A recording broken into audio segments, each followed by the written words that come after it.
Hey folks, good morning to you, and of course, welcome to another money space with me, Kalu Aja. Of course, in this space, we're talking money, the economy, and finance. We want to talk about the economy, the Nigerian economy, and specifically, we want to focus this week or this Sunday on the Nigerian budget process. Not just this budget, we're going to try to go back, say, 5 years or 4 years, then we're going to bring it home to today. The basis of the space is pretty simple, right? We want to understand where the money in Nigeria is going to, right? We want to see if we can find out what's going on with our budgets. And this is an exercise that I've been, I make this comment all the time that I do not, or I stopped looking at Nigerian budget in terms of when they released the budget estimates, because I found that it was really a waste of time. When Nigerian budgets are released, it's basically the PR, and I'm saying that with all sense of responsibility, and I'm going to back it up with facts, right?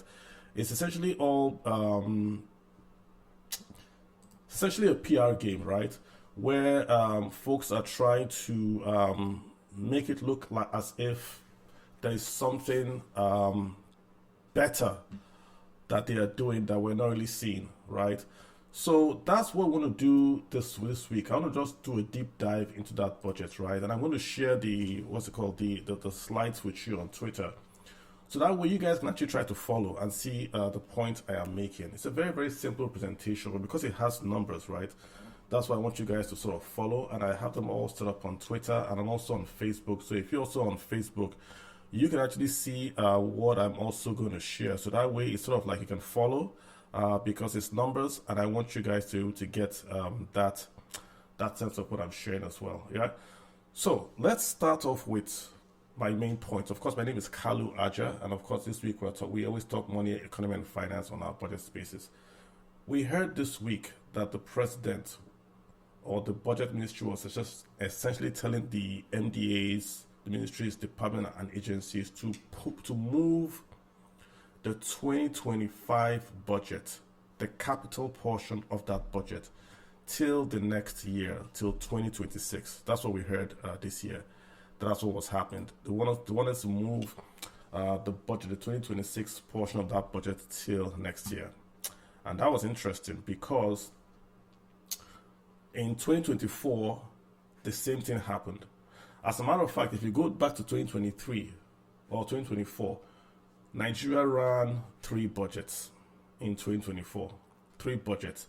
So if you're on YouTube, I've put the graphic up there on YouTube. You can see it, right? In 2023, Nigeria ran the 2023 budget. We ran the 2023 supplementary budget. We also ran the 2024 budget. That's in 2024. 3 budgets. In 2025, the year we're in, Nigeria is running again 3 budgets. We're running the 2025 budget itself. We're also running the 2024 supplementary budget, and we're also running the 2024 budget itself. So 2025 that we're in, 3 budgets. 2024, 3 budgets. So that, of course, just rings a red flag in your head if you're a finance person. Why are you carrying over budgets from the previous year to the current year? That's not done anywhere. If you have a project, the way it's done usually is if you have a project, of course, it's not going to be financed on one budget. So you have the total budget cost, but every year you appropriate funds to go from the income that you make or even the borrowings that you make towards that project. If the project is going to be $1 billion, you basically appropriate maybe 100 million every year. You take it from your income, it goes to the budget every year to finance that project. We don't carry over the entire budget into each year going forward. And even if we do, You have, say, in 2025, you are running the 2024 appropriation, 2024 supplementary, the 2025 appropriation. We're not even sure if you have run down the 2023 supplementary, but we're not sure. So this year we have 3 budgets, and on top of this year, the 3 budgets, we also have borrowings. And on top of the borrowings, we've also removed fuel subsidy. So when we've taken away fuel subsidy, we've created new revenues for the federal government of Nigeria. But those new revenues that we've created, where really are they? That's the question. Where are those revenues that we have created? Because if we say, for instance, that we have created revenues because we've removed the subsidy, then where are they? That's the question. So I'm just going to share on Twitter, the same YouTube guys have seen it, the budget we've run in Nigeria since 2023. And it just doesn't make sense if you look at it. It doesn't pass the smell test. And that's the first thing that pricked my interest. So let's do a deeper dive into what's actually going on with Nigerian budget. So we now, in 2025, 70% of the 2025 capital allocation has been told to be moved over into 2026. Okay, that's fine. Let's now go deeper, and that's the report there. The federal government has asked the states, the MDAs, so it's the MDAs, federal MDAs, to move 70% of their budget to 2026. Why? Well, obviously because there's no money to complete the budgets. There's no money. There's no revenues to complete the 2025 budget. Which is now the question, where is the money? If we've removed fuel subsidy, if we've got record tax revenues that we've been boasting about, we saw the chairman of the Federal Inland Revenue Service say that they have met their target, about 21 trillion, right? Mr. President also came out and said he has met his target on non-oil. So if we've met our target on non-oil, we are borrowing record amounts of naira and dollars from the capital market, the euro bonds, and the Nigerian domestic bond market. If we're so much borrowing, removal of fuel subsidy, we've met our targets. Why can the federal government not execute capital projects? Why is this still running 3 budgets in a year? Why are we running 3 budgets in a year? So I've done this exercise, guys, and I'm going to share it on Twitter, and you will see what I've done here. I've taken from 2020 all the way to 2024 because we don't have any budget number for 2025. So again, let me just repeat to you, we're stopping at 2024 because the federal government of Nigeria has not released any budget implementation report for 2025 from January 2025 till date. There has not been one released record, not one for 2025, which means that we cannot do an analysis of 2025. We can't. So I've shared the 2020 to 2025 budget with you guys. What I've done is this. I've taken income, expenditure, then the deficit, then the borrowing, which is the debt, just to lay out a picture for us. Because when we look at this picture from 2020, we then see the trend. When we look at it from 2020, we then see the trend, and you can see where I'm going to with this. So the summary of this, because lots of numbers, it's on Twitter, it's on YouTube. If you're following, you can see it. The summary is this. Every single year, Nigeria from 2020 till 2024, because we don't have any figures for 2025, Nigeria's income has gone up from 2020 to 21 to 22 to 23 to 24. The revenue figures that Nigeria has earned, the federal government of Nigeria and the states, has gone up. There's no flex there. The revenues have gone up from 3 trillion in 2020. In 2024, Nigeria is now doing 20 trillion. We've gone from 3 to 4 to 7. Then with this new administration, went from 7 to 12 trillion. And now we're at 20 trillion as at 2024.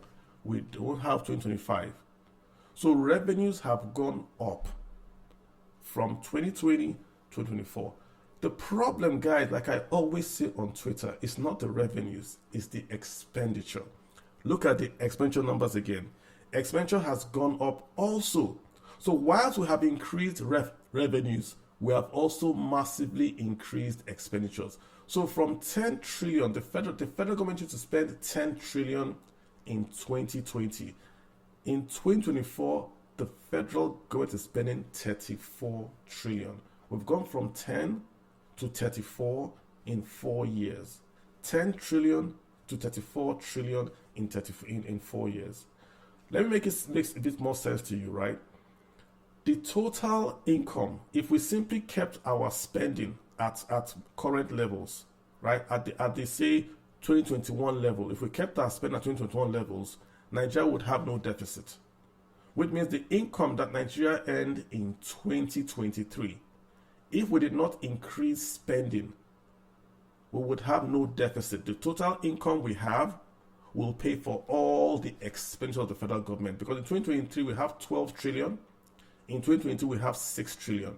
So if we didn't increase spending, if we didn't want to do projects all across the place, if we didn't want to pay more salaries, if we didn't want to buy a new private jet, we would not have increased our spending or would not have borrowed. But look at where it gets interesting. Deficits is just going to be the difference between the income and the expenditure. But look at the debt. Look at the debt figure, guys. In 2020, Nigeria was borrowing about 2 trillion. As at 2024, Nigeria is now borrowing 12 trillion. 12 trillion. So the income has gone up. Income is going to be the revenues that Nigeria is collecting, the oil revenues, the VAT, that customs duties. It has gone up to 20 trillion. But upon that, Nigeria is now going to the market to borrow 12 trillion. I think this year we're borrowing 1 trillion a month. So the problem clearly, guys, has nothing to do with revenues.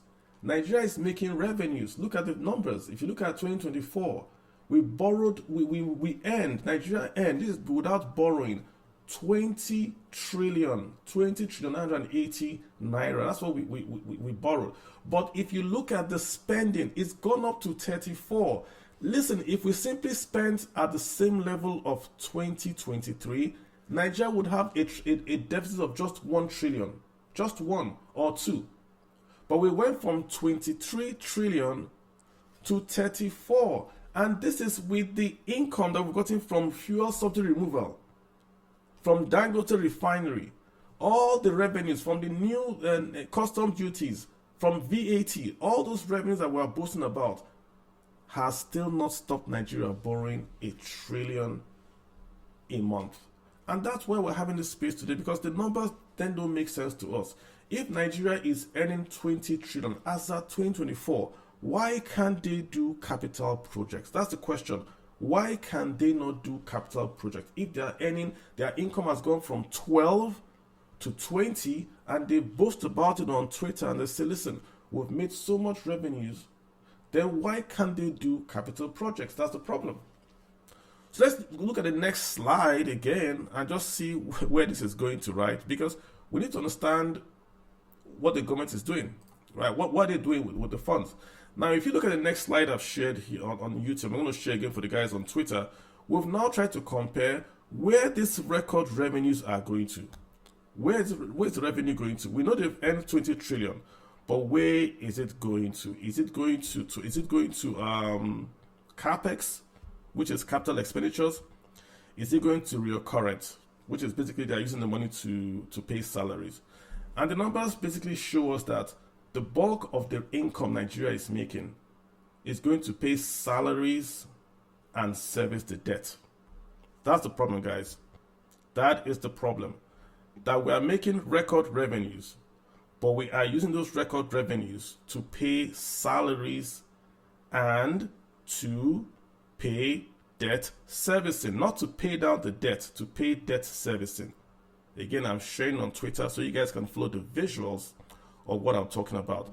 And the numbers here, guys, someone say, where these numbers are coming from the federal government of Nigeria's own debt numbers, federal government of Nigeria's own budget figure. So this is the federal government's own budget we're reviewing. If you look at the numbers, might not make sense to you, but I'm picking them from the federal government of Nigeria. So it's not my numbers. Look at 2023, guys. Nigeria earned 12 trillion in 2023. Where did that money go to? The money went to debt servicing, 8 trillion, 8.5 went to service the debt. Where did the other money go to? It went to recurrent, 7 trillion. Capex, capital expenditure, only got 6.3. We're going to come back to that. This 6.3 is the cash backing. Capex was 13 trillion. This is just the cash backing. So you can see, if you look at where the money is going to, from 2023, 2024, the money is simply going to pay debt and to pay salaries. That's why they have to carry over the capital expenditure side to 2026. That's what's going on. And this has been occurring since 2024. They brought over 2023 budget. In 2024, they now carried it over 2025. So 2025, we now have the 2024 budget and 2025 budget. Why? Because not that they are not making money. They are making record revenues. They are making 12 trillion. They are making 20 trillion. Record revenues. But the spending has gone up as well. That's the problem. They've not curtailed their spending. So instead of them to hold down the spending and then to then say, okay, we're going to stop new projects, we're going to stop buying new private jets, we're going to stop creating new ministry department and agencies, we're going to take the revenues we have made to simply pay down our debt. No, they've gone up. So you see, from 12 trillion revenues, we made 20 trillion revenues in 2024. But the expenditure in 2023 was 23 trillion. Last year we were making 20 trillion, so the deficit is just 3 trillion. But no, they went gangbusters and they spent 34 trillion. This is 2024. We don't have any numbers for 2025. Who knows what numbers are going to be? That's the problem, guys. The spending. This is what we always say on Twitter. Nigeria does not have a revenue problem. Nigeria has a spending problem. It's right here.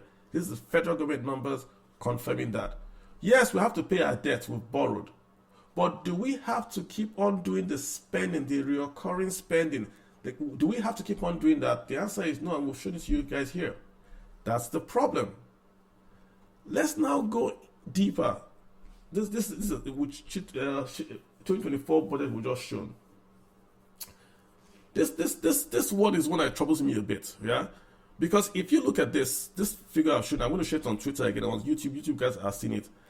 The 2024 budget for Nigerian government, the capital expenditure, what was appropriated to do capital spending, was 8.49 trillion.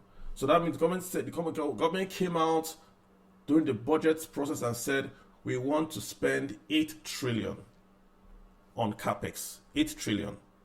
Fine. What was actually spent? What was actually released as cash to do capital projects? 3 trillion. 3.99 trillion. So they announced, hey guys, we're going to spend 3 trillion on capital expenditures. And then after they announced it, what happened? They only spent about 3.99 trillion. So they did the big reveal. They got they got the accolades. We're going to spend record amount, 8.9. They only released cash for 3.99. But that's not the problem. The real problem is this. They borrowed 12 trillion. So guys, let's just understand what I'm saying. They said they were going to spend 8 trillion to build roads, to build airports, capital projects, railways, roads, capital, 8.4, even street lights, 8.4 trillion. They only released 3 trillion, 3.99 trillion. But the problem is this. They borrowed 12 trillion, 12.6 trillion. So the question now is this. If you borrowed 12 trillion and you were going to spend 8 trillion on capital projects, why didn't you just borrow the 12 trillion, give 8 trillion to do the roads, and then use the other 4 and do recurrent expenditures? That's the question, and that's why we're having this space. Where's the money? They borrowed 12 trillion. This is last year. They borrowed 12 trillion last year. They only released cash of 3 trillion. Only released cash of 3 trillion. Where's the other money? Where are the other funds? Only cash released for capex, 3 trillion.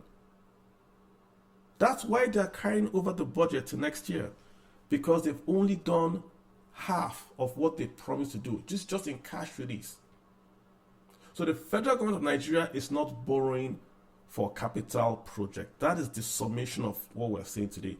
They are not borrowing for capital project, because if they were, they would have taken this 12 trillion borrowing and they would have apportioned it to capital project. But rather, they've borrowed to repay debt that they have borrowed. So here what they are doing, they are borrowing to repay debt, they are borrowing to repay salaries. Then the jar that remains, they then do roads. And again, guys, this is 2024. We don't have any numbers whatsoever for 2025. Again, I'm sharing again from these numbers are all from the federal government of Nigeria. They're not my figures. They are all from the budget office of the federal government of Nigeria. Look at this slide again I've shared. This new slide I've shared. If you just follow on Twitter, I'm sharing them on Twitter. You can have an idea of the numbers as well. What I've done here again, I've gone to the capital budget for 21, 22, 23, and 24. We've put the amount. So you see in 2021, the federal government budgeted 3 trillion for capital projects, and they released 3 trillion. This is 2021. Under Buhari, they said we're going to spend 3.93 trillion. They released 3.08 trillion. Under Buhari that we love to abuse, you know.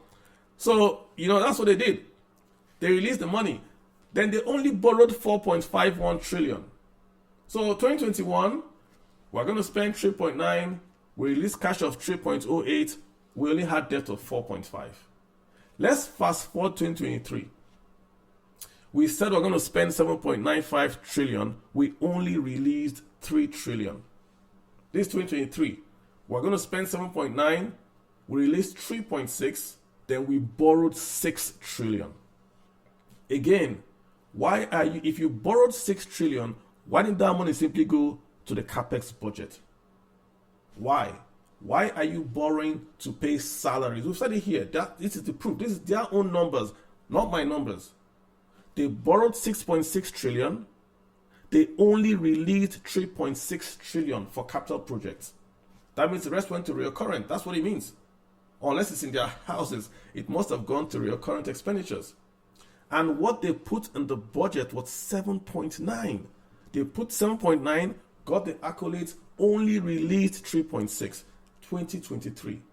Look at 2027, 2024 now, the last year that we have records. They announced they were going to spend 13 trillion. They only released 6 trillion, but they borrowed 12 trillion. So you are going to spend 13 trillion, you borrowed 12 trillion, then you only released 6 trillion. So where did the borrowing go to? Where is the money? That's the problem. Where is the money? This took me a lot of time to do this research. I've given you year by year. Someone will come and say, oh, we're attacking Tinubu. This is also Buhari. 2021, Buhari's budget was 3.93 trillion capex. He released 3.08, nearly 100%. Then he borrowed 4.51. But then we now have Mr. Tinubu that's coming and has borrowed, he said he's going to spend 13 trillion and has borrowed 12 trillion. And out of what he borrowed, 12 trillion he borrowed, he only spent 6 trillion on capex. So guys, let's bring this home. Let's go to the last slide. And if you want to speak, you can request to speak. And of course, I'll add you up. I'm giving you guys a lot of numbers. There are more numbers. I don't want to like overburden you with numbers. But this is going to be my last slide, and I'm going to open up the floor. So if you want to speak, request for the mic. Tell me if you can find where the numbers are, or if you can explain what's going on. This is going to be my last slide, right? This is the problem with this whole thing I've shared out with you. This last shared is the problem with this, right? In 2025, remember in 2025 we have no numbers from the government. We have no numbers that what they're going to spend. This is what we don't have any numbers for 2025.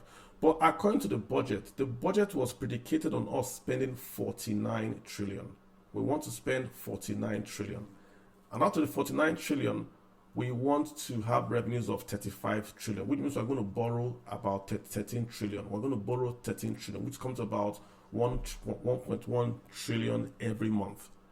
The problem, guys, is this: that revenue we're going to get of 35 trillion is based on us exporting 2.01 million barrels of crude oil at $75 a barrel.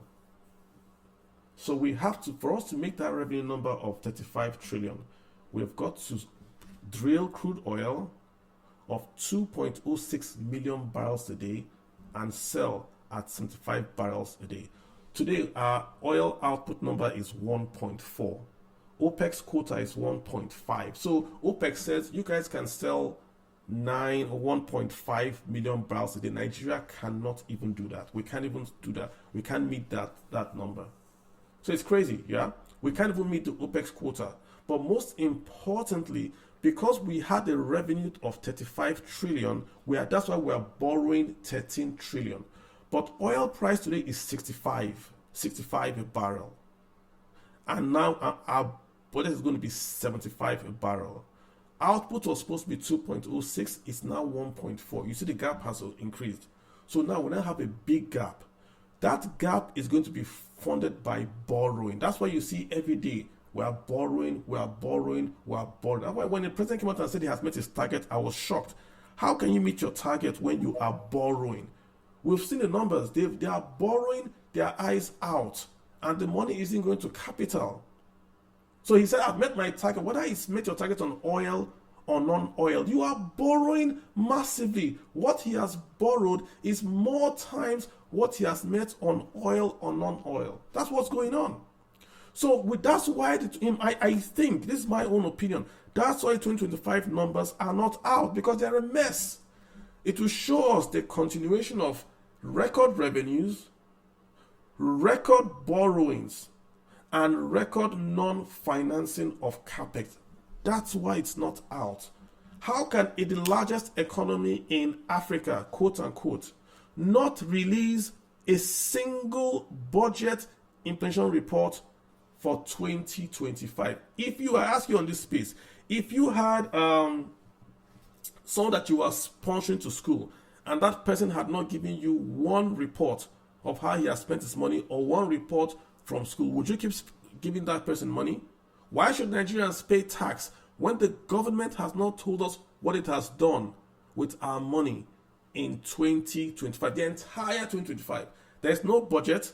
We're in December 2025. There's no budget has been released. None has been submitted. We're just carrying over everything 2026. I think I've spoken enough.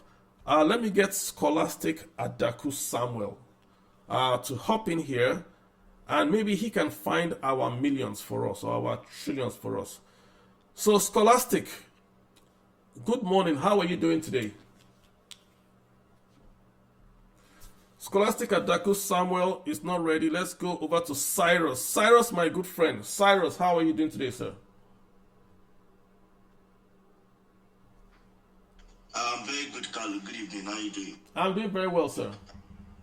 Yeah, very interesting insight. Some of the things we've been talking about for a long time now, that the numbers don't just make sense. They don't make sense. And they don't make sense. And was it not in earlier 2025, I make a statement that if I was the president or I was the budget planning, I was part of the budget planning committee, I would need to question some of the assumptions that they have, right?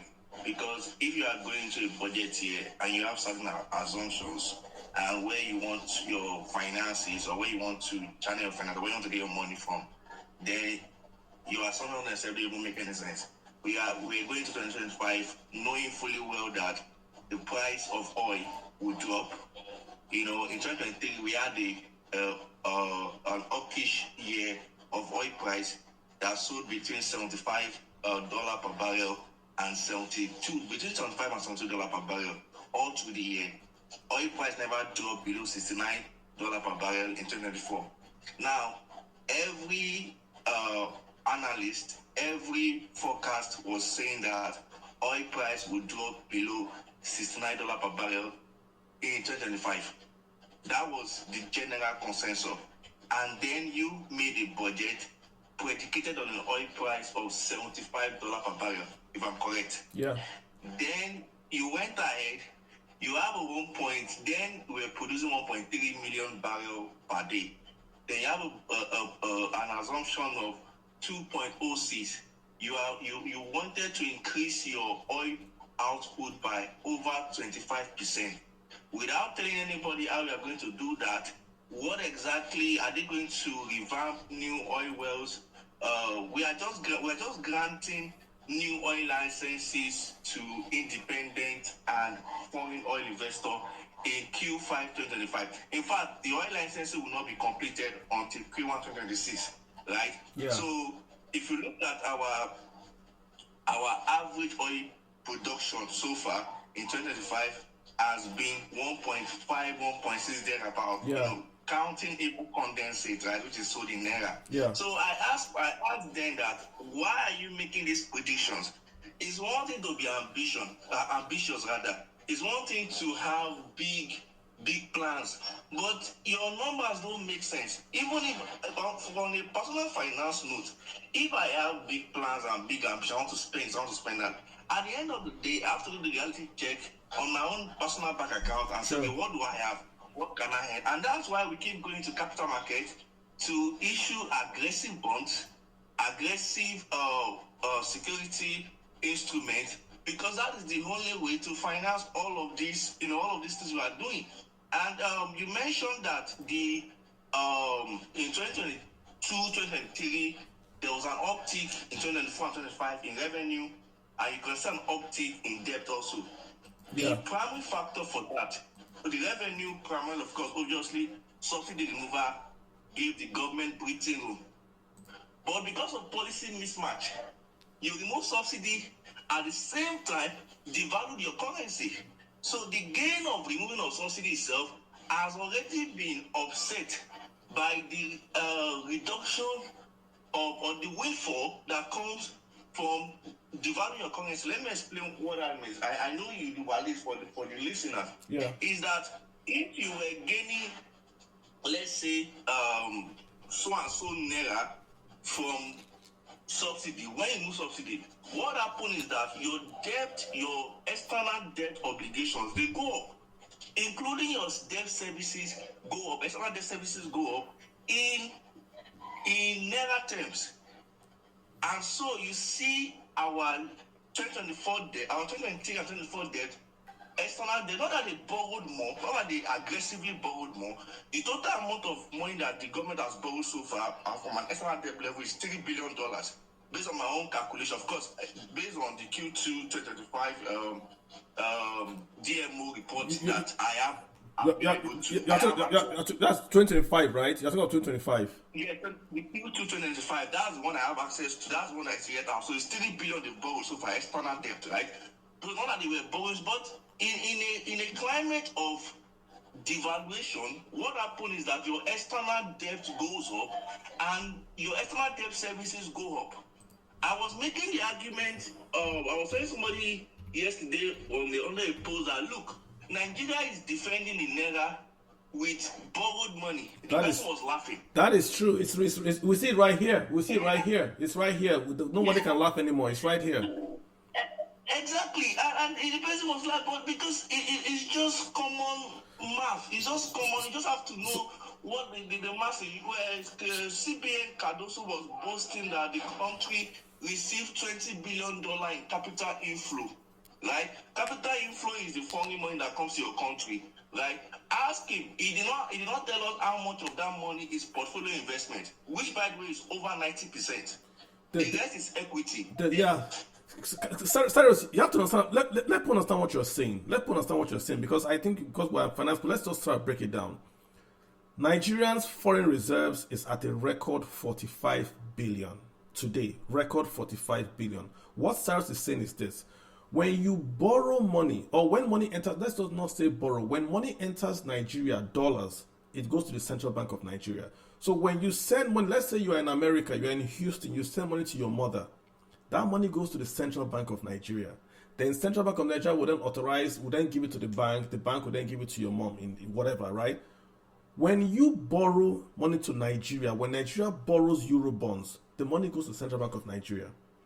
When you invest, maybe you sit in your computer, you see Nigerian bond from a finance house, and you buy that Nigerian bond, the money goes to the Central Bank of Nigeria. That's the 45 billion you are seeing amongst other inflows. If you do foreign direct investment, let's say you want to buy land in Nigeria for a company, and you buy that land in Ogun State, the dollars goes to Central Bank of Nigeria. So it's all that money that we are talking about that's going as the 45 billion. So what Cyrus is saying, when you see Naira come down to 1.4, the Naira is getting stronger. Why is Naira getting stronger? Because traders are looking at the foreign reserve and saying, wow, Nigeria has 45 billion. We can't, quote unquote, short the Naira anymore. The Naira has backing. But that backing is backed up by investors buying debt. Nigerian debt, Nigerian OMO, Nigerian bonds. So we are borrowing to put the money in the Central Bank of Nigeria, and that is corresponding with a rise in the value of the Naira. Again, before CBN was selling dollars directly to BDCs to also prop up the Naira. That's what Cyrus is saying. Cyrus, Abi? Absolutely. The intervention continually becomes more frequent than the so-called orthodox or managed flow that they promised us. But that's a conversion for another day anyway. So, but the point is that if I was in the position of the government, right, I have, and like you said, I have a budget plan. I know what my finances are, right? And I know what my projections are based on market fundamentals, based on reality, based on what oil price, because if oil sneezes, Nigeria economy catches cold. We often talk about non-oil revenue, but one of the things we don't mention is VAT. About 30% of that VAT is oil VAT. If we break down our VAT, VAT comes from oil, comes from finance, comes from telecoms, comes from import and the likes of that. Import VAT is the main one, right? When goods enter. Import VAT is about 30%, but a huge chunk of that VAT also comes from oil VAT, which is accrued to FRS and not NUPLC. So even though NUPLC is not the one like allocating or giving the money to federal government and it's FRS, it's still oil money. It still boils down to how much oil you produce. Because if you produce oil, if you have more oil, people in the oil company, they have better business, good business, they pay you more VAT. Good. Cyrus, let me ask you a question. I asked this question on Twitter. People are getting answer. Let me ask you a question. Can any state in Nigeria survive without FARC? There's not, maybe 2 or 3, and it's going to be with austerity measure. I don't think there's any, Cyrus. You've already answered the question when you say it with austerity measures. I don't think there's any. When you ask this question, people go back to the VAT, because Budget 8 does this very, very nice report. Even Statistics does this nice report where they will take the IGR of a state and they compare the IGR of the state to the salaries and the local expense, and they say, okay, because this state is making IGR, not FARC, IGR, the state can pay its wages, it can cover its expenses, it will not die. But that ignores the fact that the IGR is based on payee. So let's go to Lagos. Let's go to the big elephant, Lagos State. Lagos State's record IGR comes from payee. What is payee? Payroll tax. So let's assume today oil price went down to $10 a barrel. $10 a barrel. That means Nigeria is not going to have any FARC. Abi? That's what it means. FARC would evaporate. What will Lagos tax? Lagos is supposed to tax the salaries of the workers in Agbara, of the workers in Ikeja, in Ikoyi, and all that. But which state, which bank will employ 100,000 staff if there's no more FARC? None. There will be massive layoffs in Nigeria. If oil price goes to $20 a barrel, that means Nigeria is going to make zero FARC. There will be record layoffs in Nigeria. If there are record layoffs in Nigeria, there is no IGR from payee. So the answer, Cyrus, is there is no state in Nigeria today that can survive if oil prices go down, because FARC is oil. Trade in Nigeria is oil. We have not diversified the economy at all. Don't take my words for it. Look at the trade report that has been released by Nigerian Bureau of Statistics every single quarter. Oil is nearly 81% of our trade, nearly 80% of our forex. All this cocoa, palm oil we're doing is just not nonsense, but we're not doing anything with that. So if oil price falls, IGR for every state in Nigeria is going to crash. We are still an oil state. And that's why this budget makes sense. That's why everyone should pay attention. Cyrus, we are funding, look at the slide I shared. We are funding Nigeria with debt. With debt, not with the income. You know, I made a statement a long time ago. People are pardoning me. I said debt is revenue. I'm not saying in accounting that we're taking debt to revenues. The point I'm making is that you are taking that debt, the money from that debt, that's what you need to pay salaries. And it's right here in black and white, Cyrus. 2024. Which is not supposed to be the case. But that's what we're doing. If you issue long-term bonds, the objective for long-term bonds is to have enough wiggle room to allocate funds to long-term capex, right? Good. So that you can hedge against things like inflation Good. and other things like that. You know, the burden of paying back quickly and other things like that. But what we do is that we go to the capital market, we issue all these huge bonds and everything, and then we use the money to service debt, number one. The number one thing we're using the money that we collect to do is service debt. Because our debt services keep going up. How can, I mean, look, just hear your statement, Cyrus, that Nigeria is borrowing money to service debt, not to build roads. Man. So, Cyrus, look at the numbers. Guys, go back to the numbers I shared. If you're on YouTube, it's up. Go back to the numbers I shared from the 2020 to 2025. Go back to that number of income, expenditure, deficits, and debt. Notice something, right? Every year, the amount of money we borrow in the next year is more than the income we get in the past year. So look at 2020. We borrowed 4.5 trillion in 21, but the income in 20 was 3.9. Ignore 2020, that was COVID. Ignore 2020, that was COVID, right? Because COVID, nothing was happening in 2020, 2023, that was COVID. Go to 2023. Nigeria borrowed 12.6 trillion in 2024. That amount was more than the total income the federal government made in 2023. Let me say it again. The amount of money Nigeria is borrowing in the corresponding year, the year following, usually is more than the amount of money Nigeria earned in the year past. That's not a country, Cyrus. You can't have a country where you are borrowing more each year than the total amount of money you make in income. How is that a viable entity? If this was a private company, this is not a going concern, Cyrus. Absolutely, and I agree with that. That's why if you see the debt service in the part, one of the documents you shared in 2024, the what's it called? The debt servicing is the deficit itself is about 12 trillion. Yeah. The debt servicing itself of that year is about 12.6 trillion. Yeah. So you could see that part. So it's like we're just borrowing to stay afloat.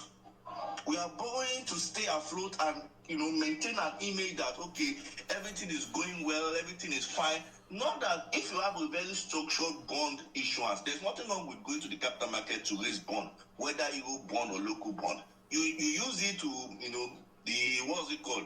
The Lagos Calabar Expressway that they are doing and other things like that, and other projects, so that you hedge against inflation, other economic concern and things like that. But no, we're not doing that. We're using it to shore up reserve, we're using it to defend the naira, and we're using it to pay back the external debt services that we are owing. And that's what we've been doing for the past 2-3 years, because the assumption itself does not make sense. I've hammered on this thing over and over and over again that where we are heading to is very dangerous because the assumptions that we are having towards what we are earning and what our expenses are and what our priorities are do not make any sense. Cyrus, So the Cyrus, government, where is our 20 trillion in 2024? Where did it go to? Tell us. Where is the 20 trillion, 20.9 trillion Nigeria end in 2024? Where is the money? that's the question, right?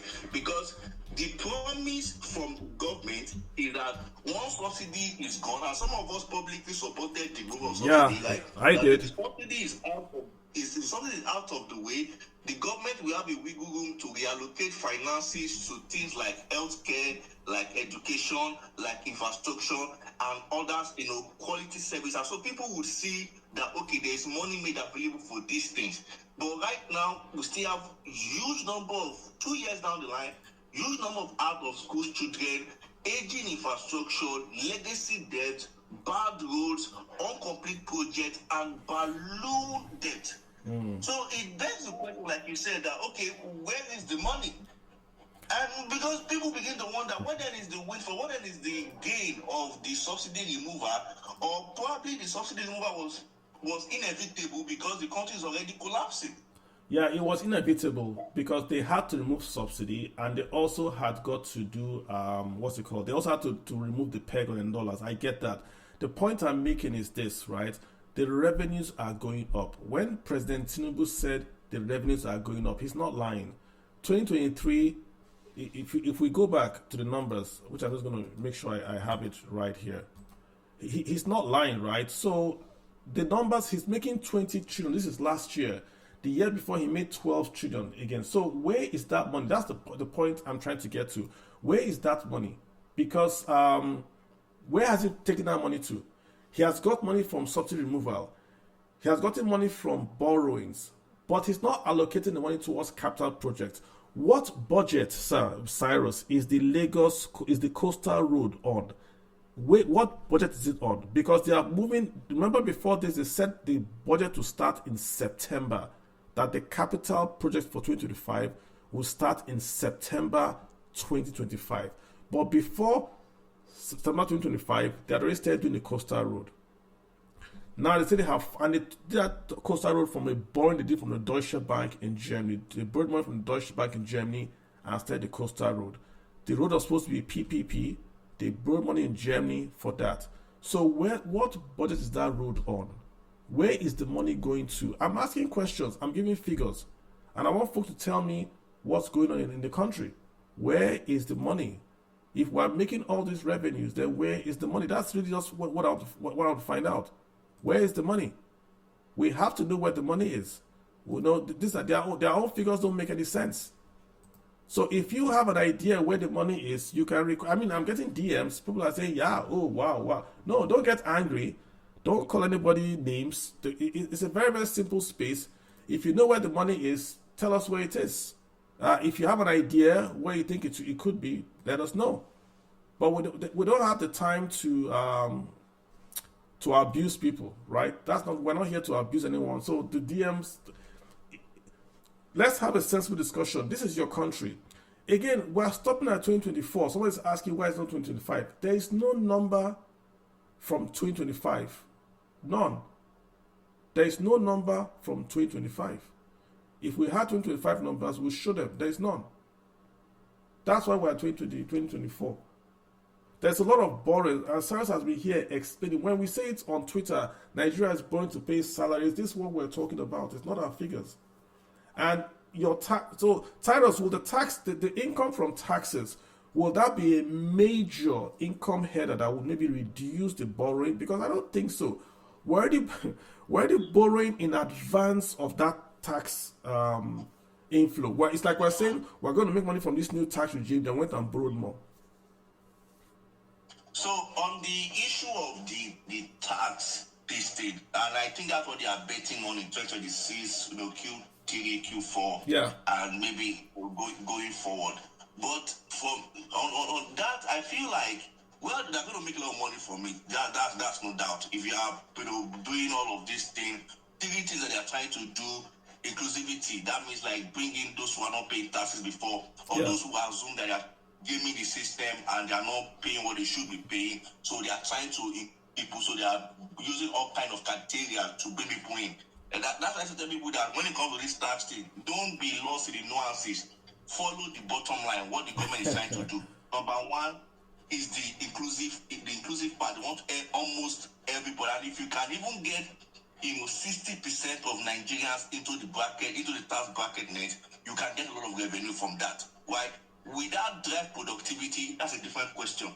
Without resorting to more, business, people opening more businesses, people risking more capitals in different places, that's a different conversation. As long as you are paying your taxes, as long as you are part of the people who the government can easily deduct his money from, it's good to go. Yeah, so that's the first one. The second thing is that probably there will be less pressure on oil revenue, right? Because right now the government does not have any control on how much the crude oil price is sold, or even in some cases how much crude oil is, how much, which they're supposed to, but they probably don't have control on how much crude is produced in the country. So that is something that they are thinking maybe we are going to, move away and pivot away from oil revenue and focus more on things like VAT, things like CIT, things like capital gain tax and other things that they can get the money from. So that's like one of the objectives that they're trying to achieve, which I think they might do that. But the bigger issue, Carlo, is not even about the revenue. Like you said, the revenue keep doubling. It might even double in 2025. There might be a surge in revenue in 2026. Pardon me, in 2026 there might be a surge in revenue. The problem is that the assumption of that you can keep spending and spending and spending, and there will not be consequences. That is where the problem is. But they can because you keep telling the Nigerian people, tighten your belt. But you yourself you have no regard for that. You think that you can have an ambitious, spending spree, and there will not be a net boomerang on that. That has been for me. That has been the biggest issue that it seems so that this government cannot see. That look, you can't just keep going down this way. Why have we refused to bring down interest rate? Yeah. Primarily because we do not want to risk, a downward inflow of portfolio investment. Yeah. So it's not because of any other thing. Because so I mean, Cyrus, again, you are saying something very, very profound. You have to explain to people. So what you're saying is that the Central Bank of Nigeria is not reducing rates. Inflation is coming down. We had inflation is coming down from about 30. It's now about 19. But the central bank has not reduced its interest rate. You are saying it's because they want to keep on attracting money from foreigners. They want to keep on attracting dollars. So they haven't reduced their NPR to about 27. So our dollars can keep on coming in. Just look at it across emerging markets in Africa. Nigeria is the only country in Africa that has raised hiked its interest rate by 850 basis points from the beginning of the year. Ghana is down. There's no other country offering such return. Ghana's rates are coming down. They've used gold. Their rates have gone down. Kenya, South Africa, Kenya is coming down. Kenya is bringing its own down. In fact, Kenya rate is counterintuitive because while interest rate is slightly going up, the CBN is still maintaining a moderate interest rate. While inflation rate is slightly, it's still in a single digit. Why inflation rate is slightly going up? They are trying to maintain a moderate interest rate, and the idea is that they want to use to boost local manufacturing. That is Kenya. But Ghana is in a party mode right now. Like people living in Ghana are laughing at every other African country because they're laughing at Nigerians. They're laughing at Nigerians. I'm on Ghana Twitter. They're laughing at Nigerians. And Ghana was in recession. They were in deep recession 2 years ago when they couldn't even pay their debts. I was consulting for some folks that bought lot of Ghanaian bonds because we were paying so much money. They bought Ghanaian bonds and Ghana government did a haircut. Nigeria has never done a haircut. So Ghana was dead. But now look at them. And what have they used, Cyrus? What has Ghana done, which Nigeria could have done? Nigeria started it, but we stopped. Ghana simply took their gold. They took their gold reserves. They used cedis, local currency, to buy gold. Then they take the gold into the Central Bank of Ghana. Instantly, they convert cedis to dollars. Instant. That's alchemy. If you take Naira, Nigeria started this. Under Buhari, Buhari set up the federal government artisanal gold program. I forget the name. But what Buhari was doing, Buhari was taking Naira, to buy gold from Osun and Zamfara. And then taking that gold to the Central Bank of Nigeria, which then meant that the Naira, Buhari was converting Naira to dollar. It boosts the reserves of the central bank, thus making Naira stronger. It's that Prince that killed him, but that's what he was doing. If we had secured Zamfara and mined our gold, Osun is kind of safe. We also mined gold. Osun has a gold refinery there. We would have taken more gold to the Central Bank of Nigeria, and with that gold, we could have reflated the central bank's balance sheet. That even these ways and means that we took from Buhari would not have occurred, would not have basically been a big problem, and would have made the Naira stronger. We haven't done that. Ghana has taken gold and has propped up their currency. As a matter of fact, I read a report that the Ghanaians were now worried that the strong cedi, the strong cedi is making their export of cocoa fall. That's Ghana's problem. That our currency is now getting too strong. That their cocoa might not sell. That's their problem. We were still in the woods. We're still wallowing a bit in the woods. Cyrus, since I have you here, you want to comment on that? I have to ask about the tax regime. Honestly, Ghana has it, like Ghana gets it right. Sometimes I look at their numbers. Just recently, their GDP grew by 5.5. Oh man. Q3, that is the last number that came out about 2 weeks ago. Grew by 5.5. Inflation moved from earlier this year about 11% to 6%.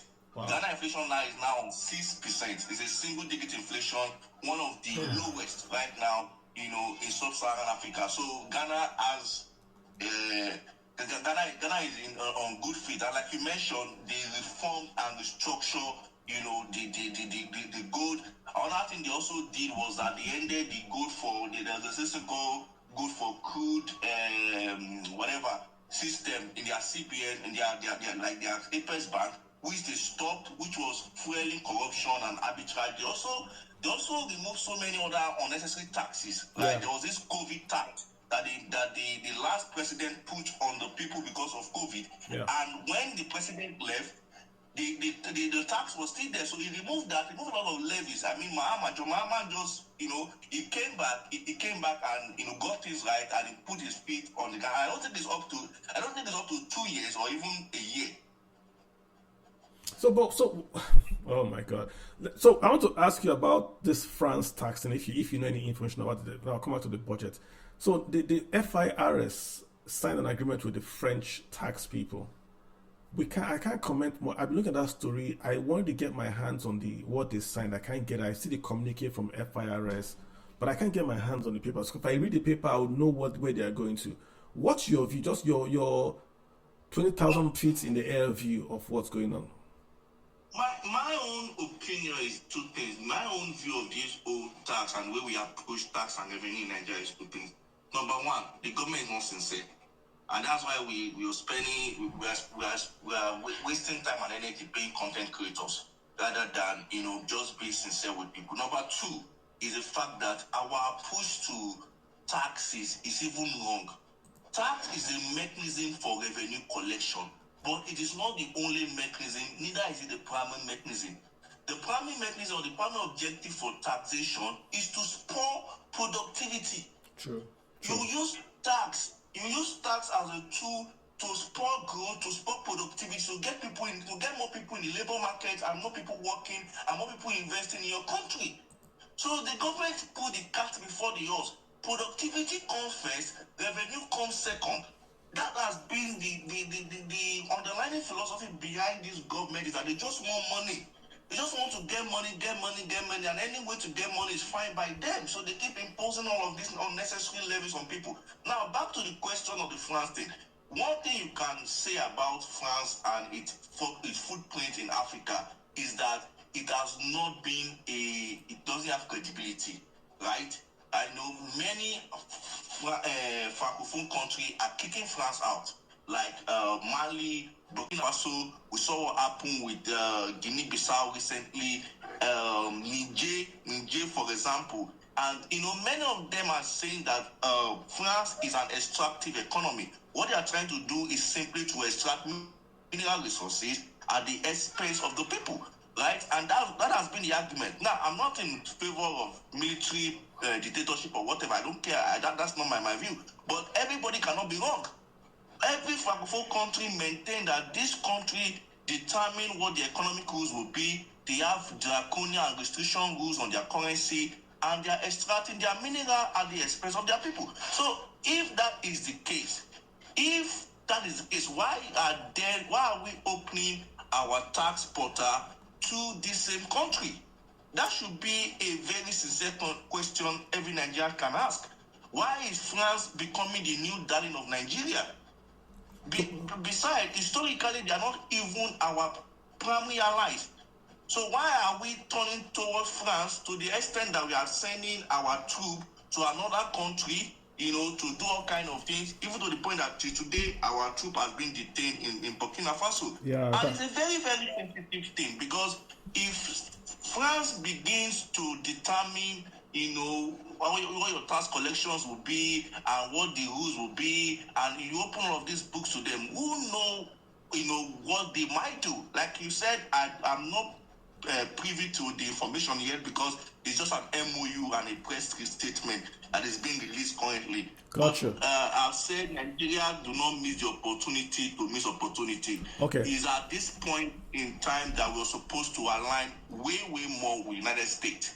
If we align with the United States, we have more and more to gain in terms of oil and gas, in terms of trade, in terms of manufacturing, in terms of industry. We have more to gain than we do with all these other guys like China. I don't have a problem with China, by the way, like France and Saudi Arabia. We've gone to Saudi Arabia a couple of times. Till today, there's nothing that has come from there. So I feel like we just don't know where our position is when it comes to geopolitics. And maybe because of our religious and ethnic affiliation, we feel like the United States cannot be trusted. But I feel like they offer more opportunities to this part of the world than people like France. Because France credibility, France track record in Africa has not been credible. And if you are opening your finances to that kind of country, there's a lot, it raises more questions than it answers.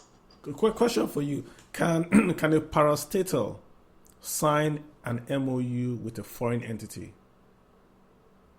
I don't know what the law is regarding that, but Nigeria is a country that does not regard these things. We don't regard laws, we don't regard protocols, we don't regard, what the primary way of doing things. I remember the last time that Nigeria issued a importation 15% importation rule on petrol. It did not come from the presidency. It came from FRS. Yeah, but I get that. But yeah, sorry, that's still a local thing, right? I'm just saying that the FIRS is an agency, right? They now go sign something with a foreign person. I've not seen what they've signed, so I'll give them due diligence and say, hey, I haven't seen it. But just on the smell test, can you, as an agency of the federal government, go sign an agreement? What the National Assembly has got to approve all agreements. I know all foreign treaties. It has to go to National Assembly. All. That's when we did Bakassi, it had to come back to National Assembly to sign. So again, maybe I'm getting ahead of myself. I've not seen what they've signed, but whatever. If it's just cooperation, or maybe they want to train people. Even that alone itself, you want to ask yourself. Even that alone, on training alone, should they not go through the National Assembly? Even if you say I want to go to a foreign entity to train Nigerians, it's still a foreign entity. So I don't know if the FIRS can just wake up and say, oh, we're going to go to North Korea and we're going to sign an agreement with North Korea. Because when you do that, like you said, it triggers, Nigeria and France are getting closer. Okay, is France a friend of who and who and who? Then it starts to sort of come down. So I'm just think that maybe something we should look at if they can just wake up and do that. I wish they would publish what they've signed. They've sent out the communique to say this is what they signed. But for full transparency, if they could publish what they signed, then folks like us can read it and say, well, this is nothing. But if they keep on keeping it secret, then people are going to be saying, oh, Tinubu is going to France. Now France is signing a tax agreement with Nigeria. And it's a sharing of personal information, because if you understand, we're going towards the American tax system whereby whatever you spend, you heard Mr. Tai will say that whatever you spend or your bank account, they can go to the bank and request for that information. So essentially, the assumption folks are making is that France will know what you are spending. The second question is, why is it France? Why not the EU? France is a massive owner of the EU project. Why is France signing an agreement with Nigeria and not the EU signing an agreement with Nigeria? It's questions in the air, Cyrus. I don't know if you have anything, but if not, we'll move on to. I also have someone I want to talk to you about. Well, even you mentioned the National Assembly. The question is that even if they follow through the National Assembly, will the National Assembly scrutinize whatever document is presented by FRS or by any agency that is given to it? So you were very right, because one of the things that the tax reform is trying to do, like you said, is to target not only Nigerians living and earning in Nigeria, but also Nigerians living in diaspora and earning over there, and and also businesses over there that are that hire Nigeria here. I have a friend who works for a company, a tech company in India, and they hire a lot of Nigerians remotely, a lot of Nigerians. So what they do is that they send in their paycheck and whatever, and they expect the employee to sort out the taxes. Now, the guy is telling me that because of the new reform that is coming up, the company is asking certain information from them, like bank and things like that, and probably starting from next year, the company can then deduct. He said the company can then deduct, some of those taxes from them, even before, giving the money to them, like even before paying them the salary. So definitely, Nigerian government will need some collaboration from other foreign entities and foreign countries to go about this thing. This is a company that is in India, not even in an European country. So I know that might be one of the reasons why they are doing all of this that they are doing. It's no doubt. But again, back to what I said, the issue is sincerity. If the government is not sincere, if the government does not have, does not even have the courtesy to explain and communicate some of these things to the Nigerian state, that everybody has to start looking for things themselves. The hardest thing to find on Nigeria is data. You are going to go, start excavating just to get the right information, because they just make certain pronouncements that are not really true. And that's why it's hard. Some people think that it's about talking on Twitter, and these things is because what I do. I go out there, I look for data, I do my own independent research to get some of these things. And it's very, very hard, because the government is doing everything to hide things from you. They are doing everything to hide everything from you until they become another PID case, and then everybody now know about it. Or another Malibu case of OPLM 451. What was it called? And then everybody now know about, like, oh, this thing is going on. But because they don't even want to communicate it to you, they are trying everything to hide it from you and let you see what is going on. Like this budget, why is there at the minimum, based on protocol, we are supposed to have Q1, Q2 budget implementation report of 2025. We don't have it. At the minimum. We don't have it. We don't have anything. Even the for 2024, we just got, I think, the Q3 and Q4 in the last quarter. So for a very, very long while, we only had Q1, Q2, 2024. We didn't have 2025. So again, Cyrus, we're in December 2025. This is December the 14th, 2025. We don't have a budget proposal passed yet. I think the medium-term expenditure framework has been presented, but I've not seen it anywhere online. We don't have a budget proposal passed yet.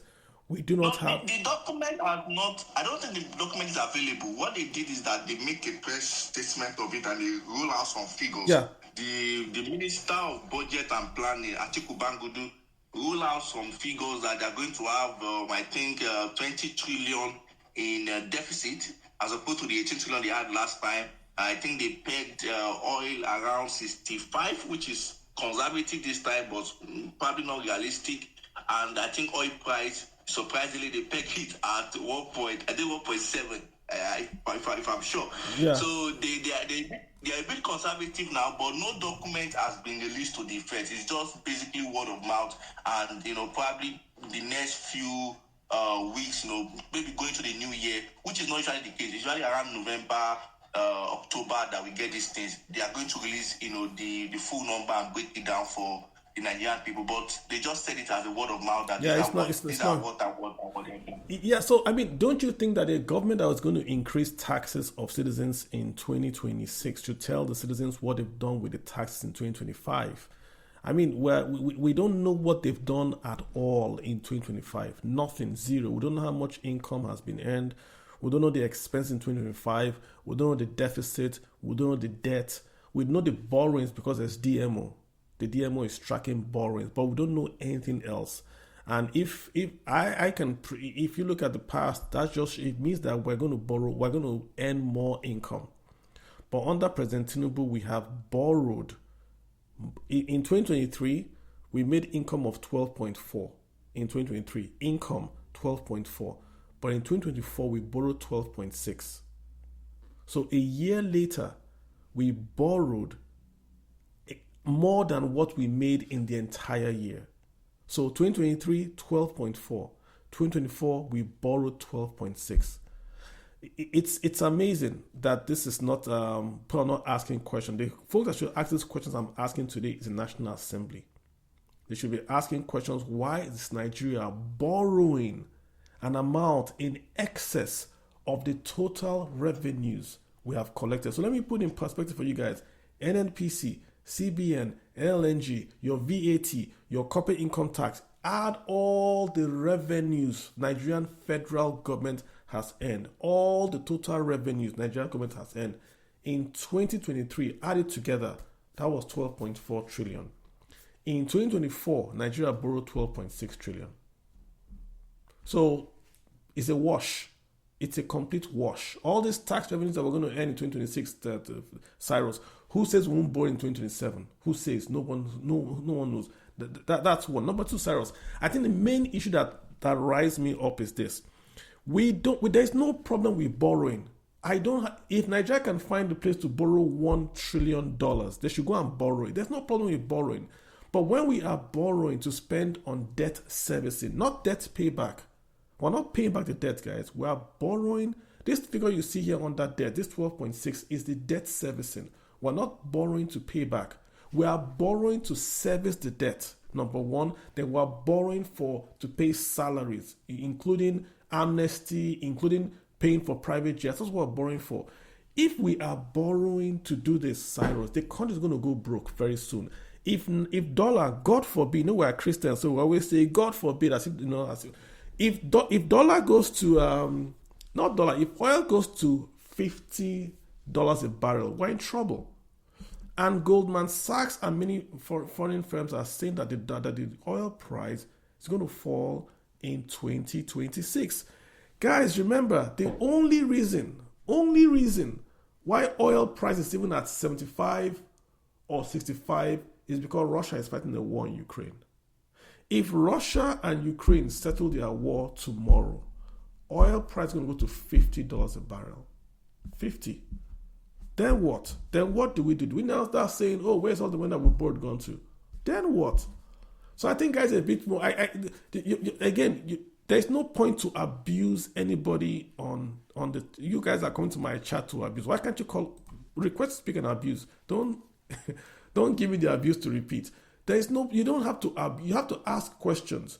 Last week, 2 weeks ago, they were sharing PowerPoints. The whole press and media corps of the president they're all influencers.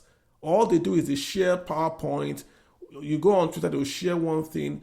They don't have anyone there that knows how to talk around macroeconomics or finance in the whole media team. None. All of them. None of them. I've told them, hire someone. They don't have anybody. But they just talk. These are the real questions we're asking. You are announcing huge amounts to be spent on capital projects, but you don't release the cash. No cash is being released. You want to spend 13 trillion, you release 3 trillion, then you borrow 12 trillion and you pay salaries and you service the debt. That's a problem. This is not a going concern. If you keep it up like this, guys, this country will go broke. It's not my words. These are the figures from the Federal Budget Office. Cyrus, I think we're going to wrap it up. We spent about an hour. Yeah. Let me say this, like, just because I'm not someone that likes to criticize without like saying that, okay, this could be an alternative.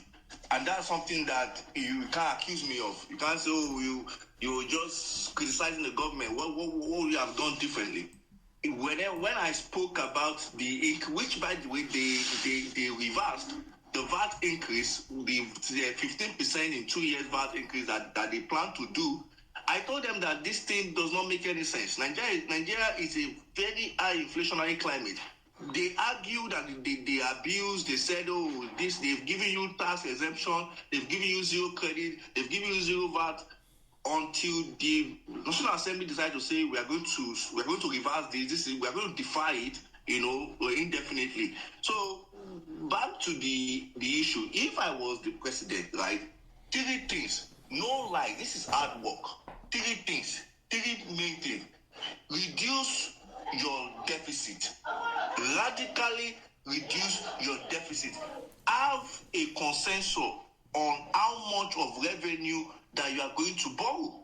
You reduce your deficit heavily. That is the first thing you need to do.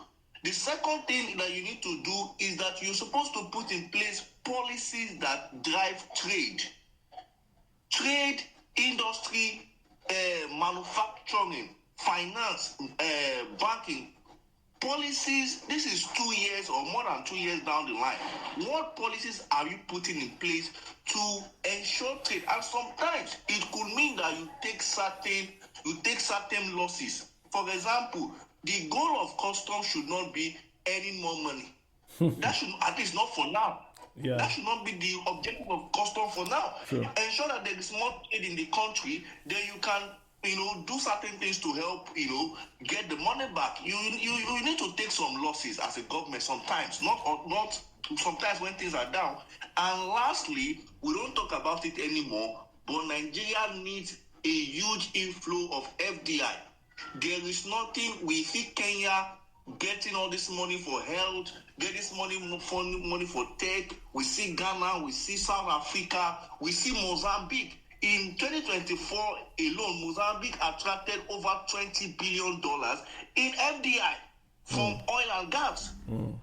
Why can't we do that? Mozambique is not, the economy is not as vibrant as our own. Forget all these portfolio investment and trying to shop up reserve. Do everything you can diplomatically and in terms of reducing insecurity. That's why security is very, very important from an economic standpoint. You must, because capital is the friend of growth.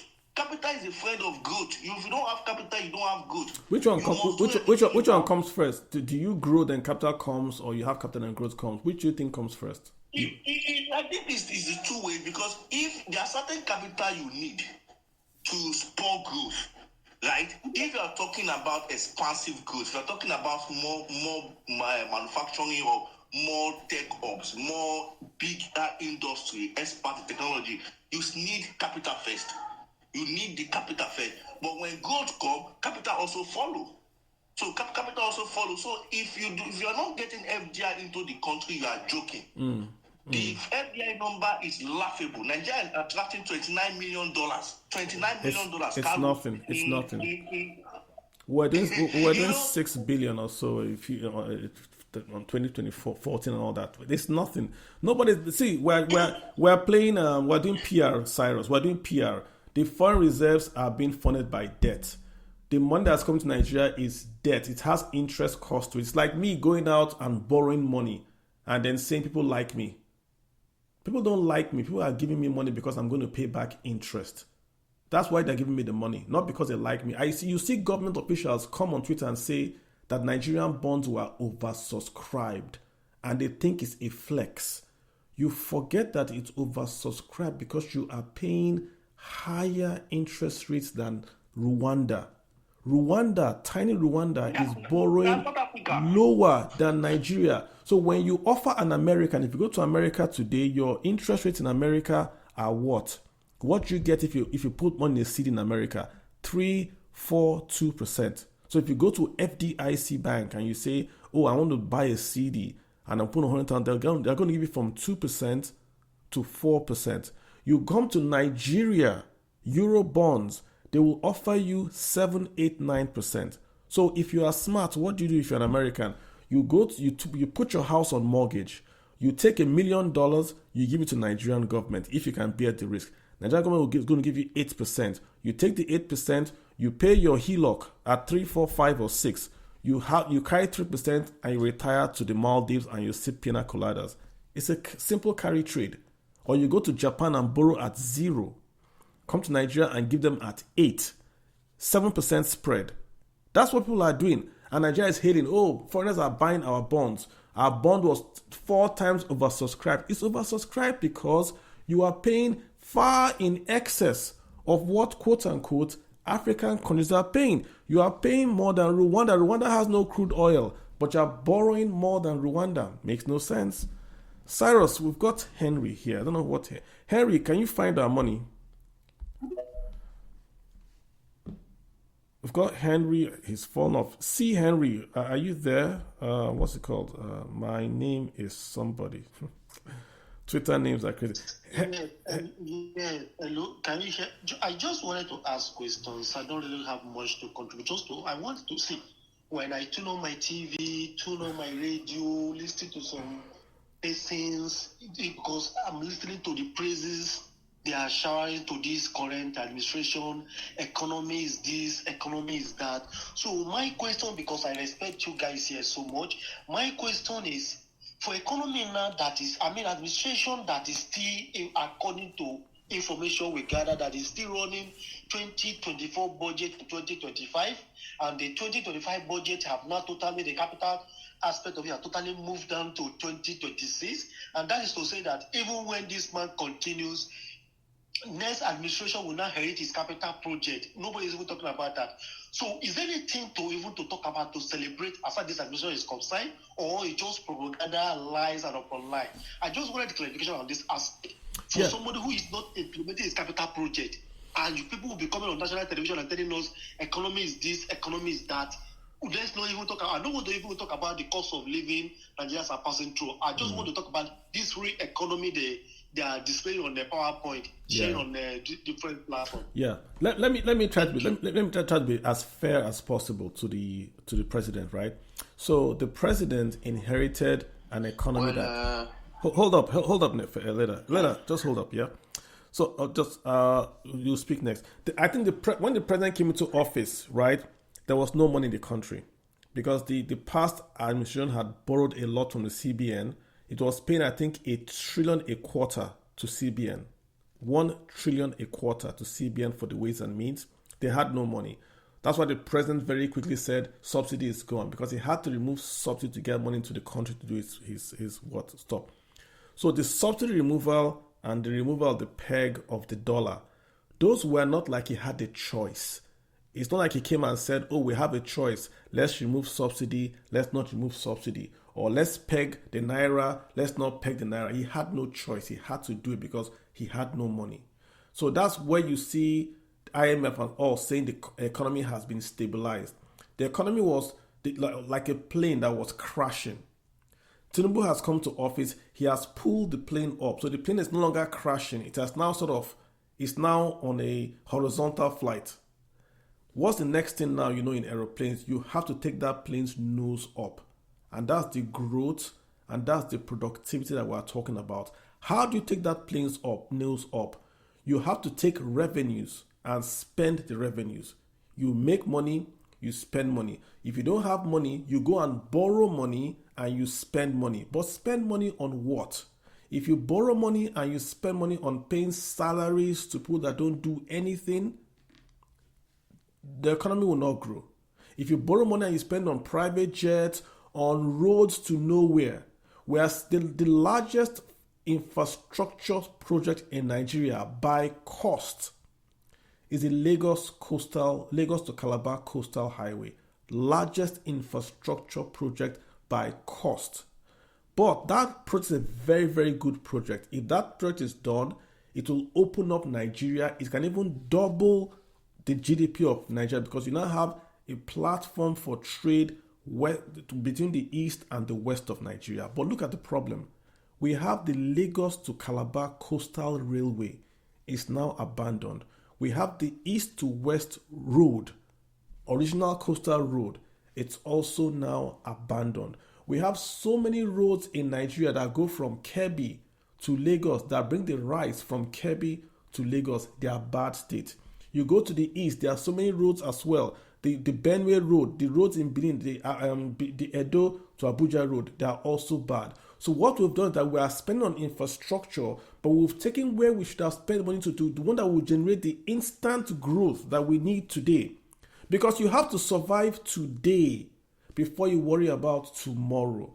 We should have taken that money and repaired all the roads in Nigeria first, the existing roads in Nigeria first.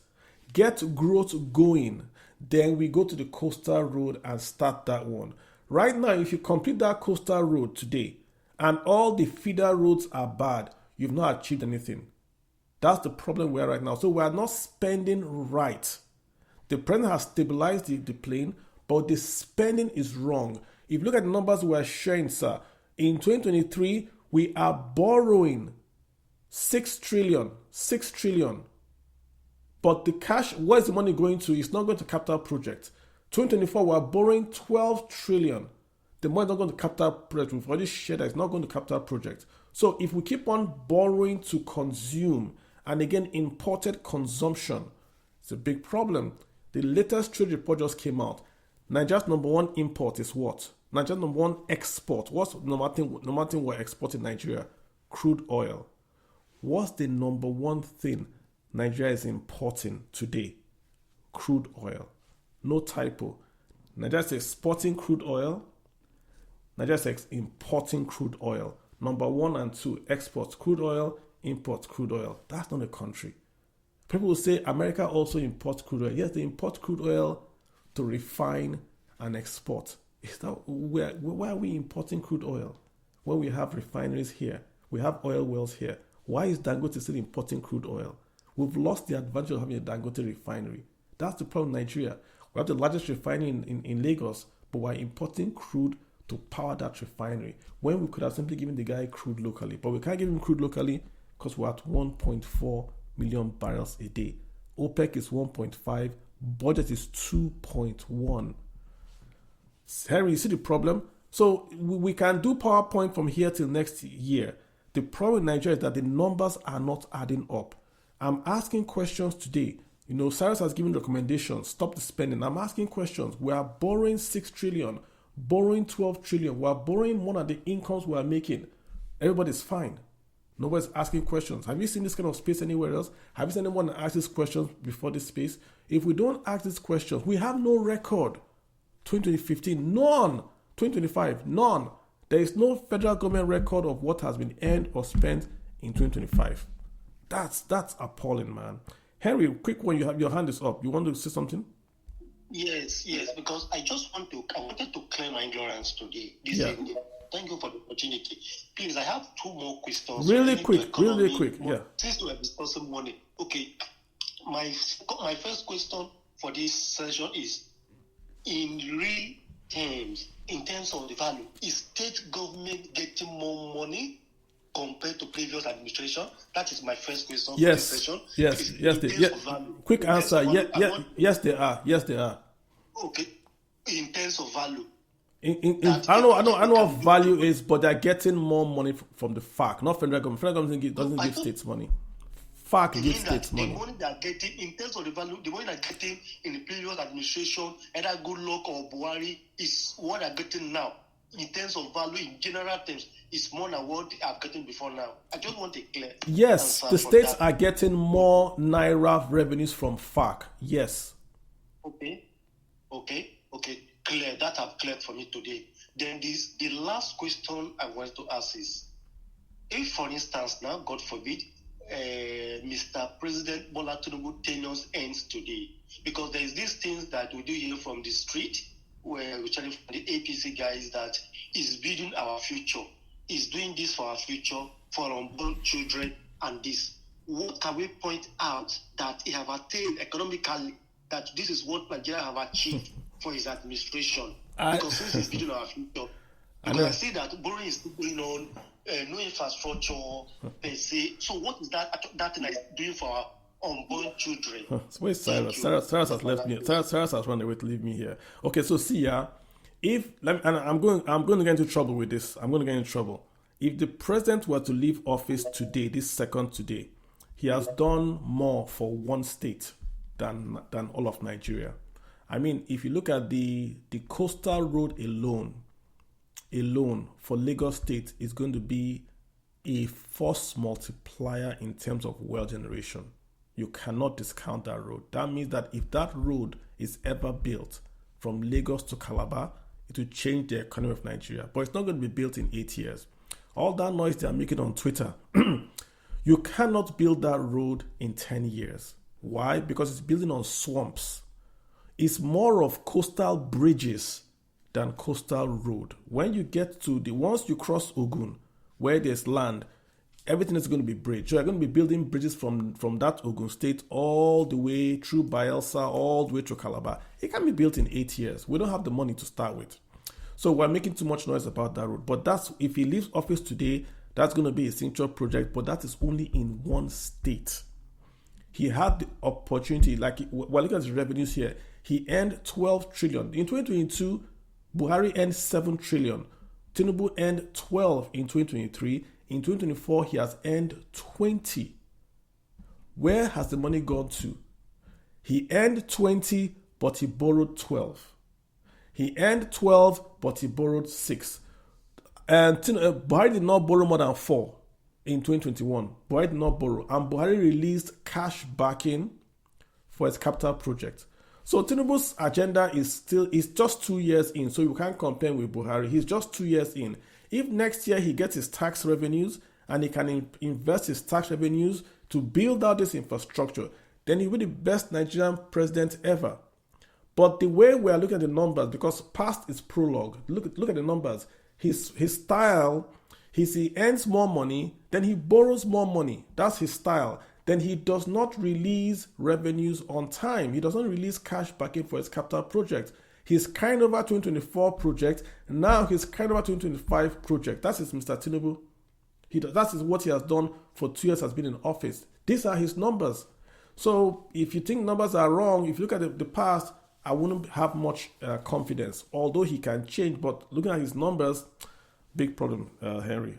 Let's go to Elada was here. He dropped. Elada, hi, how you doing? I'm doing very much well, Carlos. Thank you. Hey, what's up, man?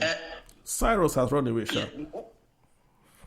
Before I even speak on, because I've been in this space for a while now, before I even speak, I would want to reference what Henry asked about states generating more money compared to other administrations. Yeah. I want to ask Henry if what he was referring to was even the FAAC allocations or their IGR.